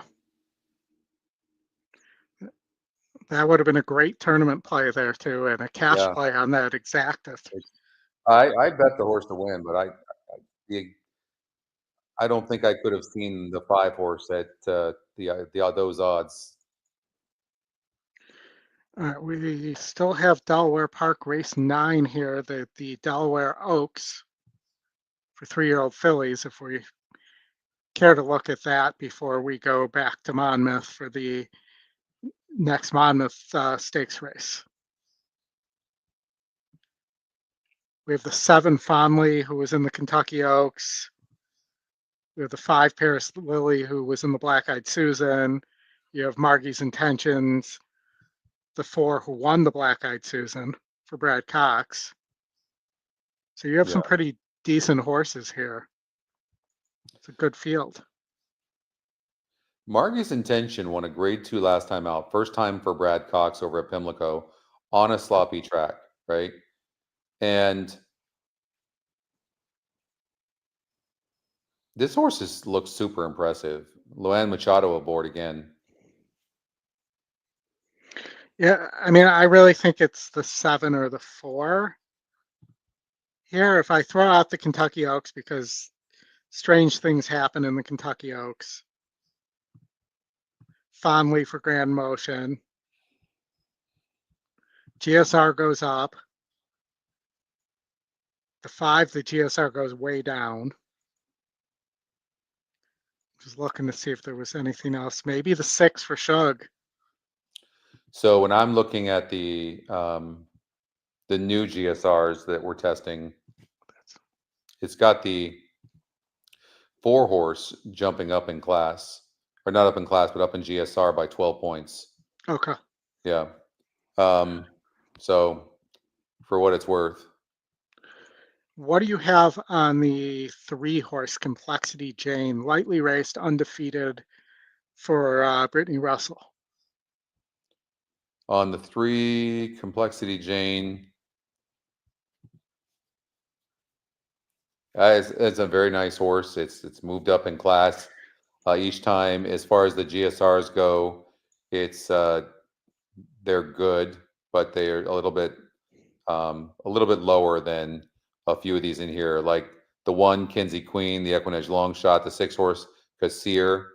Fondly has got a nice GSR. So I'm going to call this, I know I said 7-4 before. I'm going to say 7-4-6. 7-4-6. Yeah. Kassir for McGahee here.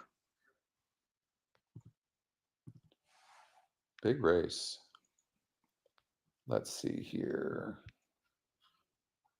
$300,000 purse, which is pretty good for a grade 3.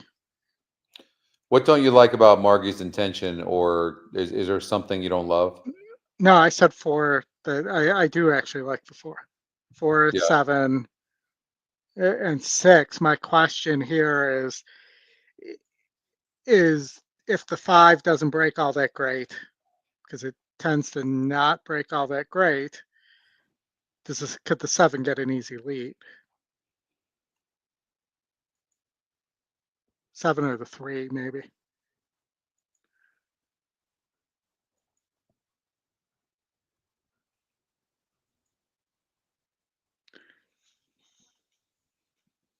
And really, the 4's not, the interesting thing here is the 4's not getting bet. It's the 5 Paris Lily that's taking the money. Yeah. Looks like it needs the lead. Thought the 6 looked good. Thought the 4 looked pretty good. It's a wide open race here. We can't show you the race, but we'll give you the call. And Margie's Intention is a horse that I like a bit, and the horse is 3-1 right now. Paris Lily's your favorite, but I don't think that horse has to win. I think there's some speed in here, Oldie. The 5's going to probably have the lead, and the 3's pretty fast. But I think really, I think one of the best closers in the race is the 4. In fact, it's the only blue arrow on the race simulator other than the 1 who's going to be a little bit far back. I think the 1 could get in the money. Yeah, I mean, the 1 finishes close to the 6, that they're about equal. May have not liked the slop last time. It's not a wet track today at Delaware. Yeah.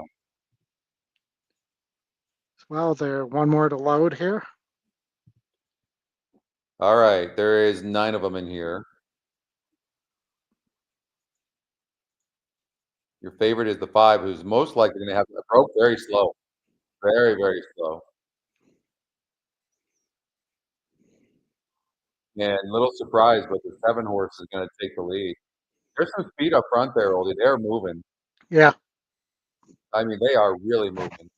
4 is dead last, though. Going to have to touch them all. Yeah.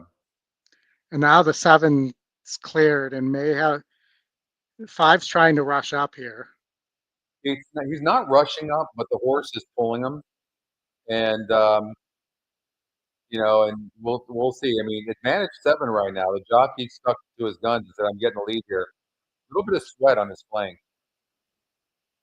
I mean, Also, the 7 didn't go as strangling the 4 horse, honestly, like in a good way. seems to have a lot of horse, but like you said, gonna have to pass them all. Here comes the 6.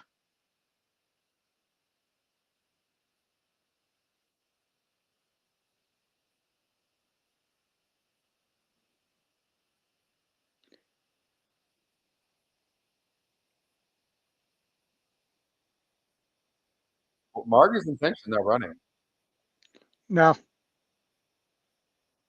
But here, wait, maybe. I think the 7's going to be tough on the front end here. I think got too easy of a lead when the 5 broke slow. It's going to go 7-4. Yep. 7-4-1.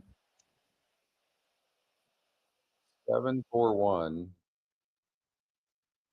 Tell you what I did, Oldie. I did this is how I played that. I did a trifecta 4-5-6-7 with 4-5-6-7 with 1. And I got lucky. Just looked like the 1 was that type of horse. Now they're favorites, but I don't think anybody knew what to do there. So it might pay something. I don't know. What that exacta pay? Let me go back to it here. The exacta 7-4, $19. So that could be for 50 cents. You might get a $50 to $60 trifecta for 50 cents, maybe. Yeah. Could pay good, actually. Well, and figuring the 4 or the 5 were probably on top in most of the tries. Yeah. Too. I mean, you should be able to get a pretty good deal there, I would think. Yeah. All right, we have Monmouth. It says they're off, so let's. Yeah, Monmouth 11. Yes, they are off. More rain, and now on the outside, Ozara's let loose, trying to circle the field here. Gets into third at the top of the stretch. Whiskey Decision, the rail's wide open for her to come through here. DeBasso gives way. Maggie Go trying to go with the stablemate. Whiskey Decision on the far outside. Ozark battling. That was the 5 other pounds. Chad. Not going to get it done. Whiskey Decision in front. Outside, it's Ozara. Between them, Maggie Go, but Whiskey Decision got through on the inside, and it was the winning move for Sammy Camacho. Whiskey Decision wins the Eatontown. Maggie goes second for the Chad Brown exacta. Then Ozara, who is third. 5 towns fourth. EquinEdge long shot gets up 4-1. And that was first time Chad Brown. Yeah, and if you here was my note on this horse. It was the other first time Chad, some tactical speed in a race devoid of it. Yeah. Not exactly bourbon, but we'll make the decision for whiskey here. Best form from last year is better than this group, a must use. Good note. But I mean, if you go back and look, the form from last year in the Delacour barn was not good. Was better than the 3. I mean, it beat 74 SOR horses last year. Maggie's Go, we just didn't know. You know, the 2 5 towns. Best one was against 64. Yeah, but in the last 3 races, though, the form of this horse wasn't that good. Right. It was, you obviously needed to get it back to the previous year's form. But like what happened? You know what I mean? Like, and it's weird. Like the horse had a poor race. I don't think the horse, did they take the blinkers off today? I didn't see anything about that. No, they didn't. They kept the blinkers on. Yeah. But again, maybe the paces. Whatever Chad Brown did was good. Yeah, I mean, maybe the paces were too hot for the horse in those races too, because it. Yeah, I mean, I guess it did stalk a couple times, but it really has done some good running, pretty close to the pace there. How about Santa Anita 5? Yeah, Santa Anita. Mining District. What do you think? I mean, do you have an opinion between the GM and Mining District? I had no opinion on this race at all. I'm alive to all in that $30, $36, whatever I played here, pick 5. Yeah. Which has been all chalk, so I'm sure it's not good, but let's see. So I really would like anything but the 2 or 6 here. Of course. I mean, the problem that I see for the 2 horse a little bit, the one's going to have the lead most likely, Yeah. is the 6 horse might be pressing on the outside of the 2, and that hurts the 2. So like, I mean, all things being equal, if the 2 was to get a good trip, I like the 2. But doesn't the 6 need the lead? That's what I think. And we'll be pressing the 1 maybe, but I think Well, I would love the 6 is gonna. I would imagine. I think the 1's too fast. So I think the jockey Kimura. I bet you he tries to sit right off of the 1, because what he's going to do, just duel with the 1. He's got an outside post. So then the 2 horse, who can rate a little bit, but does have a double layoff, by the way, for Mike Pipey. But Dan put this horse is training really good, and it looks like it. So yeah, I got to believe this 2 horse at 6-5 is going to be sitting right off the 6 and the 1. Now I would like the 6 if the 1 wasn't in the race, but the 1 is in the race. I mean, doesn't the 3 have good enough races to win this race though? Yeah. At 6, last time it ran 1 turn on the dirt here, it nearly beat a group of 62 SORs.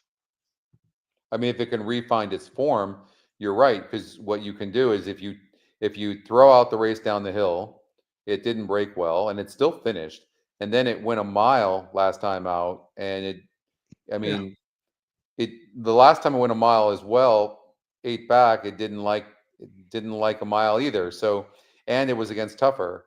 So yeah, I think the 3's in this mix somewhere if it refines its form, if everything is okay. The fact that Freysu's aboard, maybe that's a sign. Yeah, I mean, possibly it also gets picked up as a long shot. Yeah, I still don't think you're beating the 2 horse in here. And it's also top SOR here.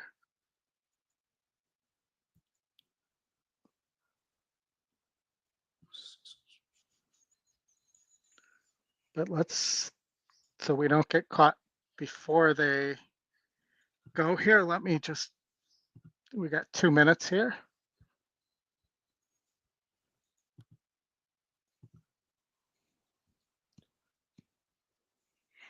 But I mean, you could consider maybe a 2-3 exacta. Yeah, no, for sure. Scratch the 4. Didn't even make it to the gate. 4 scratched. Yep.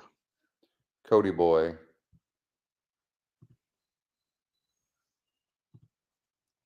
Well, that's going to kill the odds that were already bad. That's about to really go down.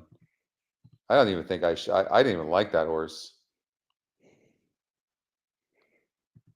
Now, I don't know why that horse was sitting at 9-2 either. Why are we not getting Well, I mean, it got second last time out against a similar group. That's this why. Closing weekend, and maybe a carryover into tomorrow. Definitely going to be playing tomorrow as it is a closing Go day get him, Mike. payout. The horse that I Let like us in here is know how actually it the comes number out. 3, Wind Ribbon. If you scratch out that last race where he went the route of ground, he actually has run some really good races in the past few. He ran well on the turf. He ran well on the dirt at 6 furlongs. And those were in first I condition really do allowance think races this where is you the got 2 horses race, but 77 it's 4 to and 5 80 now, Oldie. buyer speed I figures. bet it to He win when it was 8 to definitely 5. can compete But with this field if he can run I'm back not to playing those it at 4 to races. 5 like that, 2 especially or with the 3 and unknown 4 of back. He how good did the 3 is right run now. just okay on the turf 2 But back, but getting back to the it does main look track like and a the sprint 2's horse, distance, which I the think 2's race is to going beat. to be the best for him. He looks good heading to the gate right You got now to beat the 2 with to win this Antonio race. for Fresu, sure. the number 3, Wind Ribbon, my choice in here. Yeah, 2 horse just looks too good to me. It's just going to sit, but it does have a layoff, 2 layoffs in a row. I mean, that has to concern you a little bit, but it seems to be training very good. Yeah. We got Gulfstream Park race number 10 coming up here shortly as well. about 5 minutes from that. Yeah. Big favorite in Cruising Man in that race, but Horses are I at think we the can beat gate. that It's horse. post time. Remember, late scratch. I'll be ready Moving to in. hear who you like there and how we're going to beat that horse. Yeah, me too. Tap Gold, the 3 horse, is an interesting horse in that race, and it can rate, but it's part of the speed. So I think the jockey, Mining district to Elijah the outside. Greenidge, has got a decision to make whether to send or sit. And if he sits, then the 4 horse And doesn't they're easy off. lead. But Mining District and Run Carry, the first 2 out. Here's Disobey with the his 6 got natural the early lead. speed. The coming jockey on the through 1, you can inside clearly the see not GM. even trying for the lead. Wind Ribbon is Wow, at the they back. need to 4 give lengths covers that the field. jockey a gift. And it is Mining District to the 5/8 pole, narrowly in front. Run Carry But 1 didn't from the clear and is outside, going now to be going caught the extreme wide and in outside. between on And the the 6. GM is 1 from the rail. Yeah, but Disobey 5's down not a on player. the fence. 5's not. Another The 2 6 is back to feeling none of Wind that Ribbon. pressure from the Still 5. The very jockey is compact group. completely on the Less brakes than right a now. half mile to go. This It's Mining completely District hurts the pressed 2. by Run Carry, who's But ahead back is the track second. fast? 2 21 more and 3. Disobey the GM stride for I don't know stride. if that it's Another that couple fast. back to Wind Ribbon, less than 3 furlongs out. Mining District and Run Carrier midway on the far turn together. The GM is third. Now Wind Ribbon inches up outside Disobey as the GM makes a move on the outside. A 1/4 mile to go. Mining District in front. The GM If the on 6 the doesn't outside. win Run this Carry race, is in Oldie, between them. he's just a bad Disobey horse and Wind because Ribbon. he said 1 everything furlong his left way. for Yeah, Mining including District, still holding on the to it 5 to make trying a 3-length lead. to The GM has moved clearly into keep second. the 2 It's from getting to Mining the 6 Yeah. there. District. Too strong. Mining District, much the best. Wins by 3.5 over the GM. Third to Run 6-2. Carry, then Wind Ribbon. Honestly, the jockey on the 1 really should be shot for that ride. He's supposed to send. That's at least that's his best shot. So that was, and you could see his hands. He wasn't even asking the horse. So, All right, they're on the track for the 10th over at Gulfstream Park, and it's an optional claiming of 25,000, non-winners of 1. Tap Gold. See, these are the toughest races, Oldie, because you're really reliant on the jockey. And in this case, you got a 5% jockey and Elijah Greenidge getting 113 pounds, but you've got a very fast horse in the 4, Cruising Man, on the outside. But this one's burned a lot of money. The 4 horse, 3 wins in 20 races, and the 5 horse, who was 12-1 in the odds makers morning line before the 2 scratches of the 6 and the 7. 7-2 on the E morning line, currently 7-2 in a money bag. What do you think? I mean, I think this sets up for the 5. I mean, I don't really think the 2 doesn't look like it can rate. Maybe the 1 can, but it hasn't shown it in the US. Moves to synthetic for the first time here. Yeah. And I don't think Tap Gold has once, not really. I guess maybe Tap Gold can a little bit. So maybe rightfully is the favorite there. I don't trust the 5 either. What about the That's 1 the horse? problem. Like Jaramillo gets off of the 1 to ride the 5. I imagine he made that choice. Or Barbosa put Morelos on, which they're 0 for 3 jockey trainer combination. But I think Morelos could win another one here. I really do think the 1 horse is going to run a big race. Or the 3 and the 4, the 2 of them duel from the start to the finish and go gate to wire. I mean, that's a possibility. Yeah, for sure. And I'm just looking here to see. That's what makes this race. It's only 5 horses, but that's what makes this race so very difficult. Like, this is not the type of race you bet a lot of money on. It's just not. Like, if you feel like, you want to put a little money, then you just mess around. Don't get too serious about it, because anything can happen in here, especially at 5 furlongs. Like, by the most part, it's usually the front runners that go gate to wire. It's usually very hard to come from behind in a synthetic race going 5 furlongs here at Gulfstream. Unless you go so fast, and I just don't think they are going to. You know what I think is going to happen if I had to guess? And Tap Gold is a very nice horse. 7 wins in 23 races. Has been in the money in 16 of 23 lifetime races. So I respect this gelding. But I think the jockey's going to get outridden by Panici. And Panici's going to send immediately. And you're getting 4-1. Like, that's crazy. Like, what is happening here with Cruisin' Man? You're getting 4-1 on this horse. Like that's pretty crazy. Well, and you look, I mean, they're taking Edwin off and putting a 5% apprentice jockey aboard. Yeah, exactly, which is a negative in my mind. And also, Tap Gold is 0 for the first 2 as a 5-year-old, as a 7-year-old. So maybe may not be the same horse anymore either. Yeah, no, for sure. I'm going to put a little bit, I'm not going to bet a lot of money, but I am going to put some money on the 4 to be first or second. So makes sense. Yeah, and I at 4-1 especially, and I really do think he's going to be on the lead. So we'll see if Greenidge gets outridden here, and Panici sends. We'll see. All right, they're about to go in the gate, so let me get that The up here. jockey trainer combination, by the way, with Greenidge is only 10% with Greenidge and Crichton.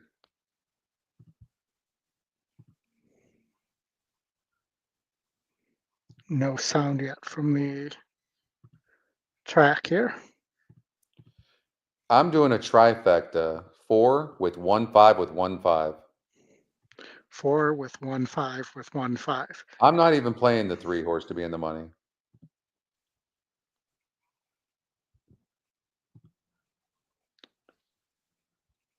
All right, we'll see what happens here. Moving into line now for race number 10. Take Care of Business draws the outside. All set for the late double. I want to sing that Taking Care of Business song. They're off. Come on, Perfect start. Panici. They were across the course Get when the they lead. broke. Go. El Apagón fires through at the inside to take the lead from One Whirlwind Ride, who tries to hold inside position. Moving up now, here's Cruisin' Man. Cruisin' Man challenging El Apagón for the early advantage. These two work 4 ahead of One Whirlwind Ride, who's together with Tap Gold and way back to Take Care of Business. Into the forward turn they go. El Apagón has the lead by half a length. Cruisin' Man and Panici up alongside second. They've put 6 on Tap Gold, who rallies into third. At the inside, One Whirlwind Ride is now fourth and still well back to Take Care of Business.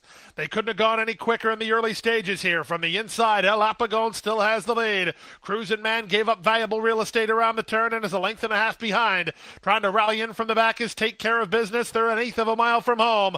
Jose Morelos trying to get 6 on the program, and he's looking good as El Apagón has turned back the speed threat of Cruisin' Man, and El Apagón gives Morelos a banner day in South Florida. Well, you know, I did a cover wager, Oldie, and that was 1-5 over 4. So I played that perfectly. In fact, I preferred that exacta over the 4 winning. So it worked out good. 3, 5, and 7 my as long favor. as weather. And we talked about that. Like we handicapped that one very good. Yeah. Morelos, have you ever heard of him having that kind of hot streak? No, but I didn't know. I knew he had won 1 race, maybe 2, but we were talking about that. Like, when given the opportunity, he is a really good jockey. I'm just not surprised. Remember, we were talking, did Jaramillo get taken off of the one? And it looks like he did, and put Morelos on there. With a day like this, good for him. I bet you he's going to start getting a lot more mounts and on nicer horses anyways. And I'm glad to see it. Yeah. And that was a good aggressive ride where we talk about sometimes they don't understand that or aren't given the instruction to take the horse to the lead. Yeah.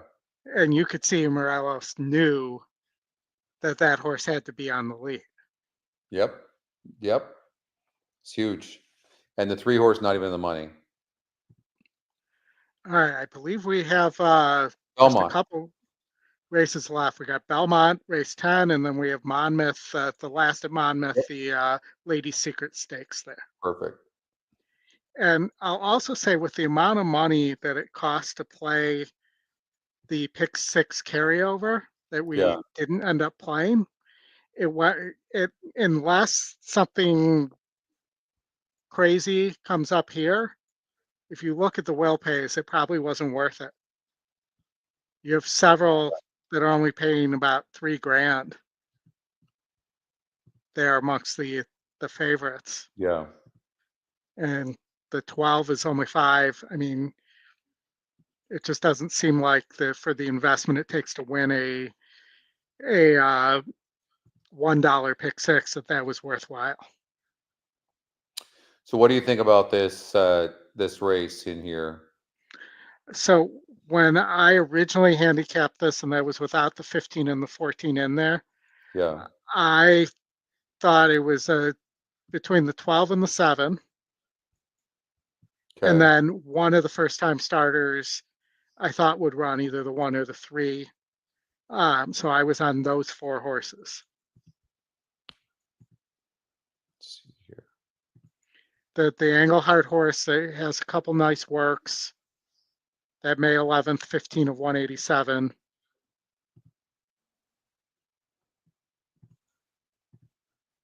Motel Patel, I can't say it. I mean, this one's Carmouche has worth been, so much money, so yeah. much money, and it's had the lead a few times. I think the 12's getting just a beautiful trip on the outside, Oldie. That's what I think. Well, I will say though that Carmouche has been riding beautifully, and he's been moving horses forward that don't look like they're going to win. So I wouldn't be shocked here on that one, Yeah. just with him riding there. But I just think Cousin Ed might be too slow. And might be a turf horse too. Yeah. This race was originally carded for the turf, so that's where they thought they were running. Why couldn't somebody like the one Prince of Dance, who looks like has some dirt on the dam side, Yeah. gets Castellano, or the Linda Rice Firster, the Bernardini horse, that had been working at Saratoga. You got this 3 of 20 work. I mean, the rest of the works aren't spectacular. I guess the 30 of 140 is nice too, and it just has been working pretty regularly. Prince of Dance, the one horse, is an interesting horse. Yeah. 6 to 1 on the E morning line. I like that. I'm really shocked to see the 2 horses, the EquinEdge long shot. Maybe there's something there. I mean, dropping in class, but lost at this level on the turf with a higher GSR by almost 20 lengths. What about the 15 horse? Gets Katie. Again, it's a big drop for Bond here. Only 9% off the layoff too. So I'm not sure this horse is going to be ready to roll first time out. And this is the first race for a tag that the horse is in for a tag for Motel Patel. And it's been facing some big fields. I really like to see that. But it's really not been able to clear. Even 2 back, where it cleared by a length, it was getting swallowed up within the second call almost, third call for sure. But, like you said, Carmouche jumps back aboard, and this is clearly an easier field, in for a tag first time out. But, in races like this, it's these first time starters that pop up, Yeah, absolutely. And, maybe the other one that we haven't talked about that, I can't use the 11 in here. I was just trying to find anything else, but there's just nothing here. I think my original thought of those top 4 horses, 12, 7, 1, and 3 is right. Yeah.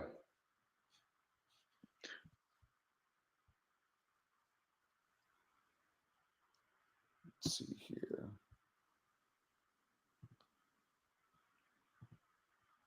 I mean, if you get the 1 or 3, it pays about $14,000. on the pick six. Yeah.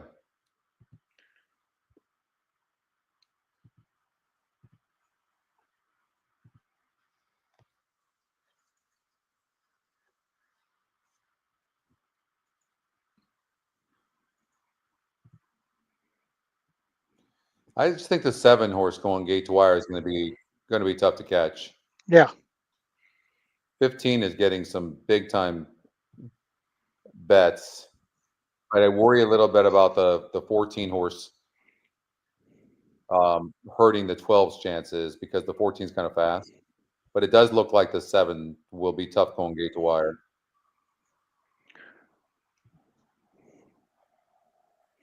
Well, I'm surprised that there's such a price difference between the 7, 12, and 15. Because the 15 has a similar number of tickets alive. Yeah. At least on the pick 5, as I look at it, they're pretty Wow, close. 7 got a flyer out of the gate. Yep. If you back the 7 horse like I did, that is a huge advantage to break like that. Well, and if it doesn't win, then you have to put a note on the horse that For sure. you can't use this horse anymore. But 12 got a good break as well, and the 12 is very live. So I hate to see that. The 1's getting a nice pocket trip too. The 1 is. Well, I think that the 12 horse was super live in here. How about the 15 and Katie? It's looking good. 12's headed the 7 here. I don't know that the 7 has anything to fight back 12, with here. Jockey's riding very confidently on the 12.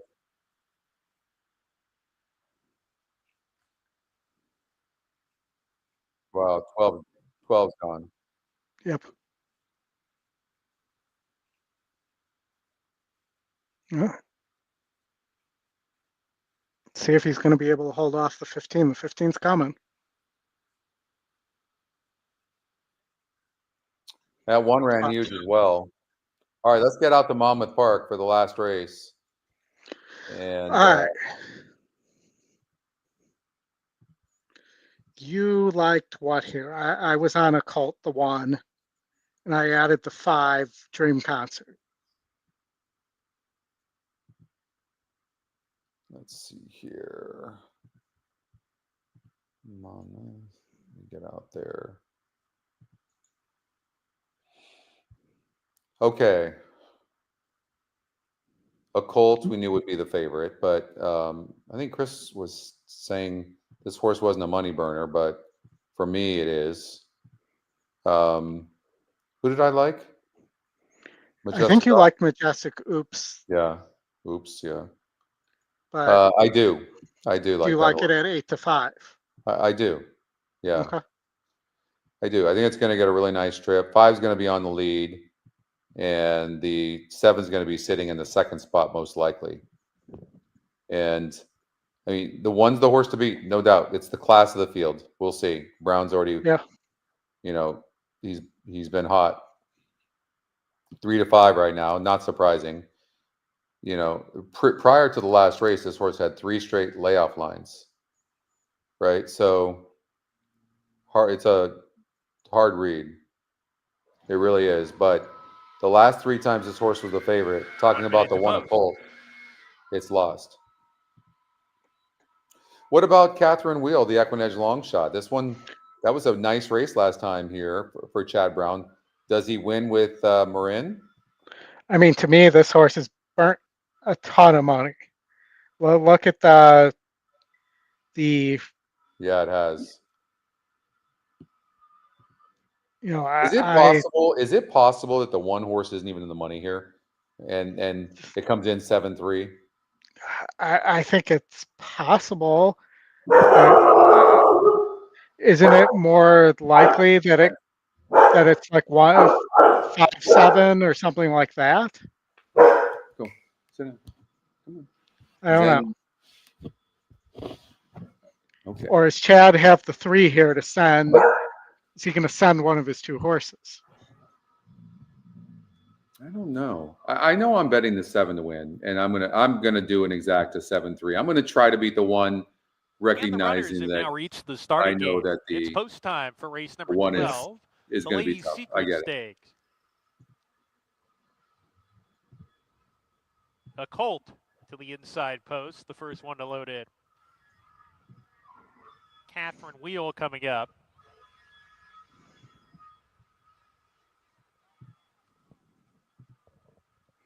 Not a lot of weather luck lately. No.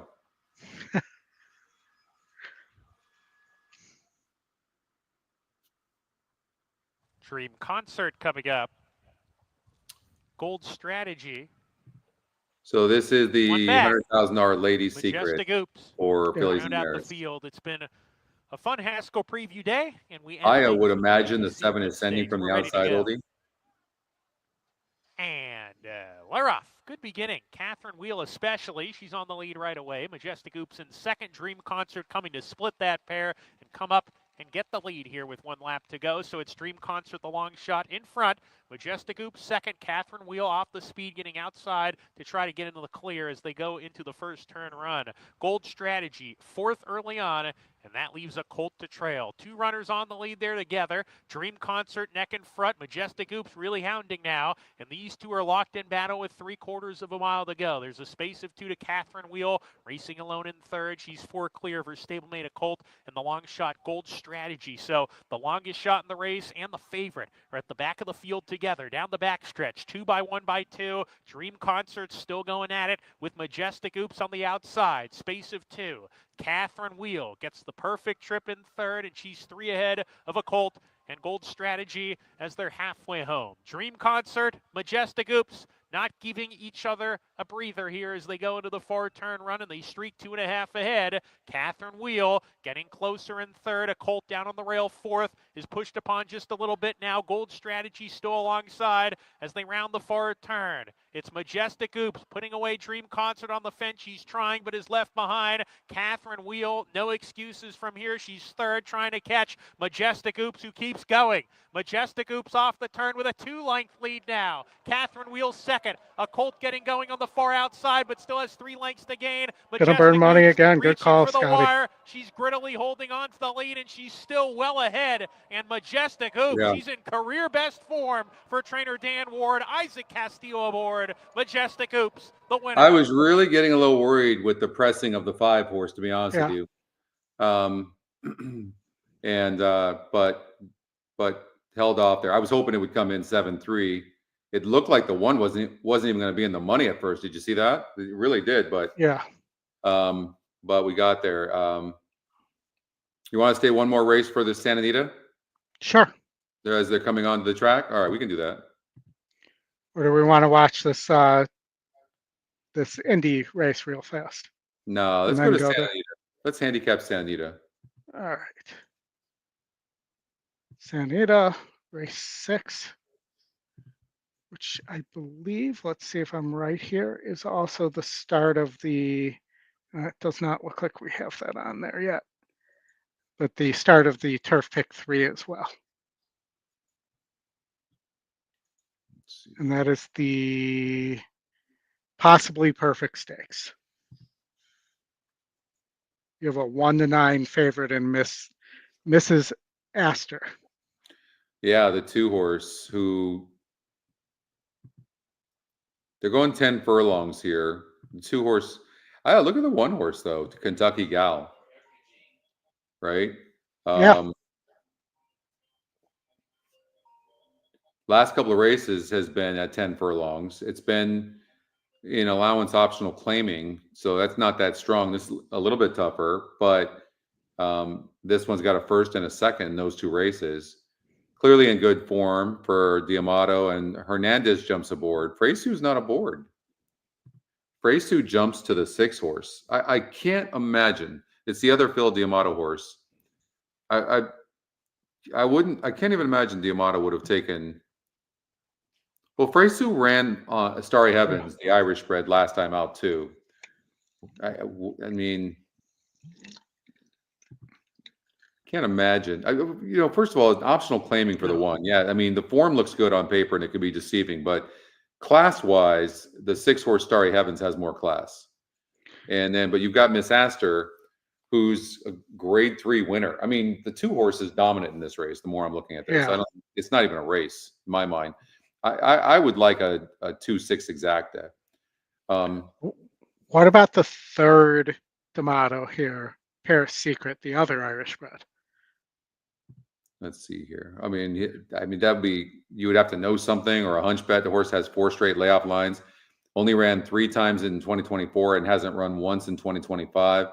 That's another Phil D'Amato. Phil D'Amato having 3 horses in here. Yeah. 4 horses. No, 3 horses. Yeah. So it's a tough. I mean, the 2 horse. Love the 2 horse, right? I mean, 1 to 9 though. What are you gonna do with that? I'm just looking at this Eric Ryan horse, the 3 there, but it doesn't look like it's well met for this here. I think it's the 2 all day.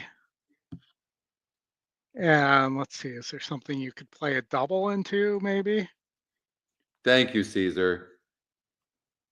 Appreciate that. I hope you're doing Appreciate well. it, Caesar. See you down at Del Mar, Caesar. What'd Mike do? Did I miss something? Did he hit the what he was looking to hit? He must have gotten what he needed there. Yeah. Nice, Mike. I mean, Thank you, maybe Scott. to the. Thank you. Yeah, thank you, guys. No, you didn't. All right. I mean, I just can't see any way around this 2 horse. We still have 5 minutes here. I mean, let's try to imagine how the 2 loses here, maybe. What's the scenario? Like it did. No, I don't want to imagine that. I just don't even think that's possible. I mean, this is like a college runner facing an elementary school runner. I mean, this horse is 1 to 9 for a reason. I'm only disappointed that the EE Morning Line didn't pick that up and put 6 to 5. Like it did do 2 to 1 on the 1. Let's look at the probables. Probables are showing 2-1 and 2-6 only. Not even a possibility for the S. The pool though is small, but 38,000 in the exacta pool. That's a little bit disappointing. For Santa Anita, you know what I mean? Will pays, the daily double pays $8 to the 2, and the next lowest is the 6 horse at 1680, and the 1 horse at 2720. On the pick 3, it's very similar. Actually, the pick 3 has $3.50 to the 2, and $12.40 to the 1, and $24 to the 6. You know what I do see a lot of times, like if the 6 or 1 doesn't run, then a horse like the 4 horse could definitely get 3rd for sure. Yeah. You know what I mean? Like, so that's the way I would do it. I would do 2, a small bet of 2 with 1-6 with 4 for the 3rd spot. That's how I'm going to play it. Well, if the race sim's right and the 6 gets the lead early,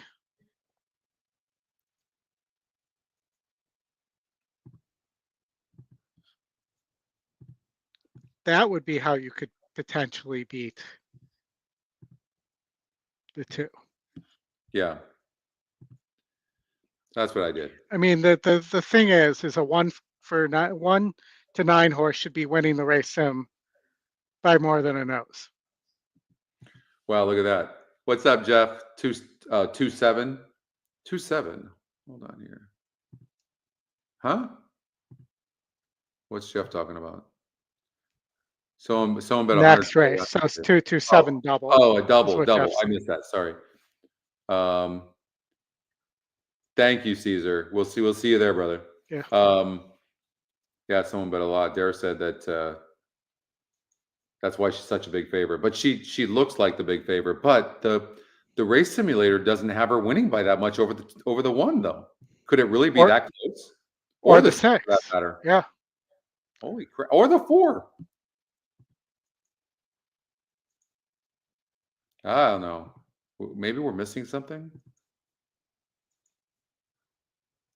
I mean, and the win percentage does. I mean, she's about double.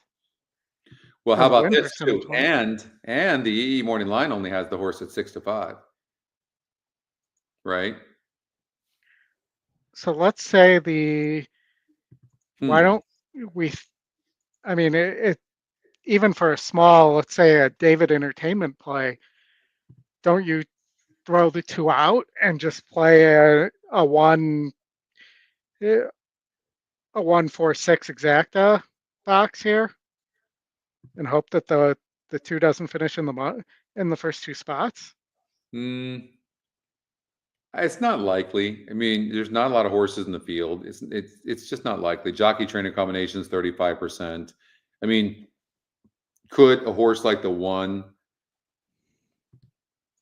Listen, the 4 horse was facing better horses.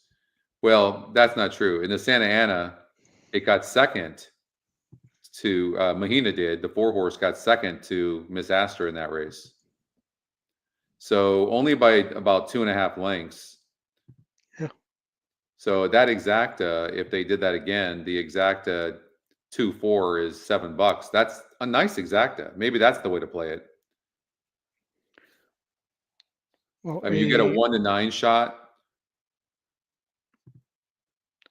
a 6-4 is paying 29 to 1. A 4-6 The more is I'm looking paying, at the 6 horse, I don't love the 6. Like, you know what?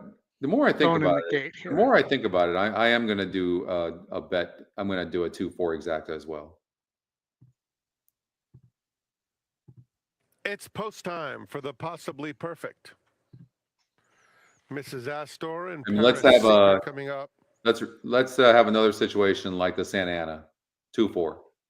Good luck, everybody. Queen Lecca. Starry Heavens.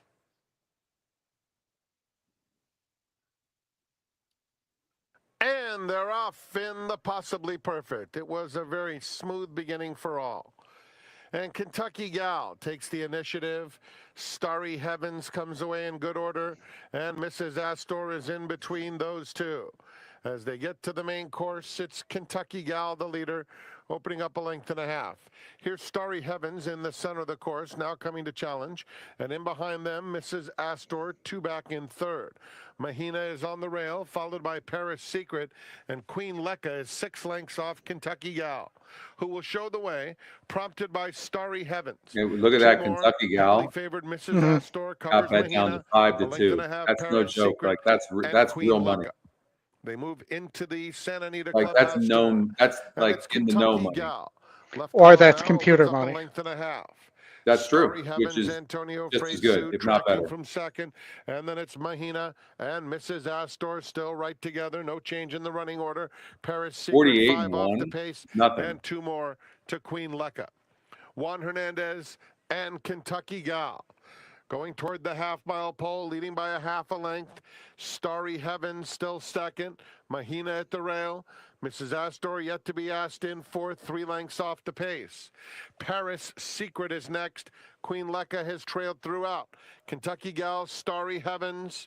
The stablemates go into the far turn together. Mrs. Astor now starting to pick up a bit of momentum, taking third. Mahina is just inside of her. Then comes Paris Secret for 5 to make up, 3 to Queen Lecca. Kentucky Gal gets a bold challenge from Starry Heavens at the top of the stretch.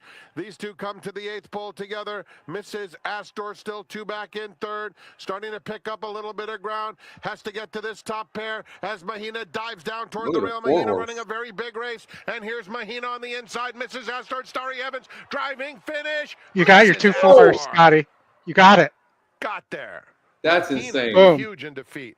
Photo Starry Heavens and Kentucky Gal. Wow, look at that.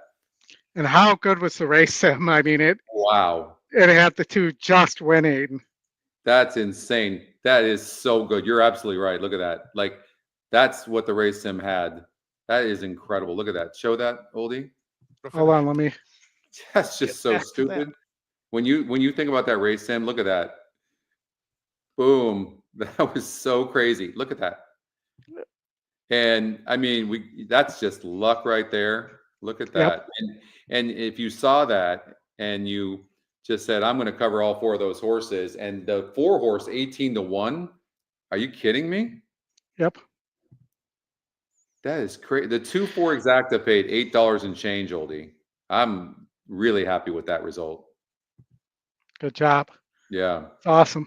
Yeah, that was so It's good. the way to end the show for sure. That is a good way to end the show. I'm glad we hung out for that. Good idea. Yeah, good idea you had for sure. Thank you, Cody. Thank you so much. Yeah, don't forget to hit the like button, you guys. Thank you, Scrat. Hey, Oldie, it was nice to join you today. Thanks for having me on as a guest on your show. And thank you all for everything and supporting us. We appreciate you. And I appreciate the team too. Big shout out to Justin. We miss you, Justin. Look for Justin back next week. And then next Friday, me in the road to the NHC, me and 2022 champ David Harrison. So hopefully you guys can join us. And then also one more thing, one more plug, please. And that is, if you want to understand more and learn more about how to use the product, you want to go to the coaching class, go to EquinEdge.com. It's free. I do okay. You got to say hello to Zen. Can you say hello to Zen? Hold on here. Hi, Zen. There's Zen. Hi, Zen. There you go. You say hi? Huh? You say hi? There's Scotty's good luck charm right there. Yeah, that's my good luck charm. She's the best. But anyways, go to the coaching class. It's free. I do Thursdays at 1 p.m. Eastern, and Justin does Wednesdays at 1 p.m. Eastern. And then is Alfredo doing a coaching class still in Spanish? I believe so, but I'm not positive. I'm not that up on the coaching classes, but that's what somebody told me was that he still is. Yeah, if you look up there, you'll see. But the coaching classes are super informative and helpful. But Oldie, I'll let you take the last word. All right, well, guys, we'll for sure see you next weekend. We'll be a little light probably on stakes races next weekend, and then we have a big weekend coming up the 28th. And then Justin should be back a lot more in July. So thank you, everybody, for hanging out with us. I will be at the Cubs game next Friday with my wife and daughter for the Cubs and Justin's Mariners. So go Cubs. Fun. Yeah. That's fun. Now all Justin has to do is fly out there. Yeah.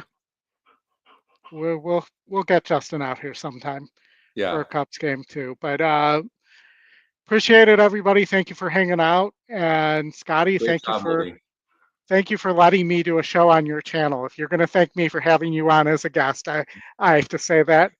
Guys, thank you, Jeff, Mike, Scott, Cody, thank you Gary, Scrat, everybody. Thank you so much for hanging out. Of course. Yeah, I appreciate everybody. Thank you very much. And we'll see you soon.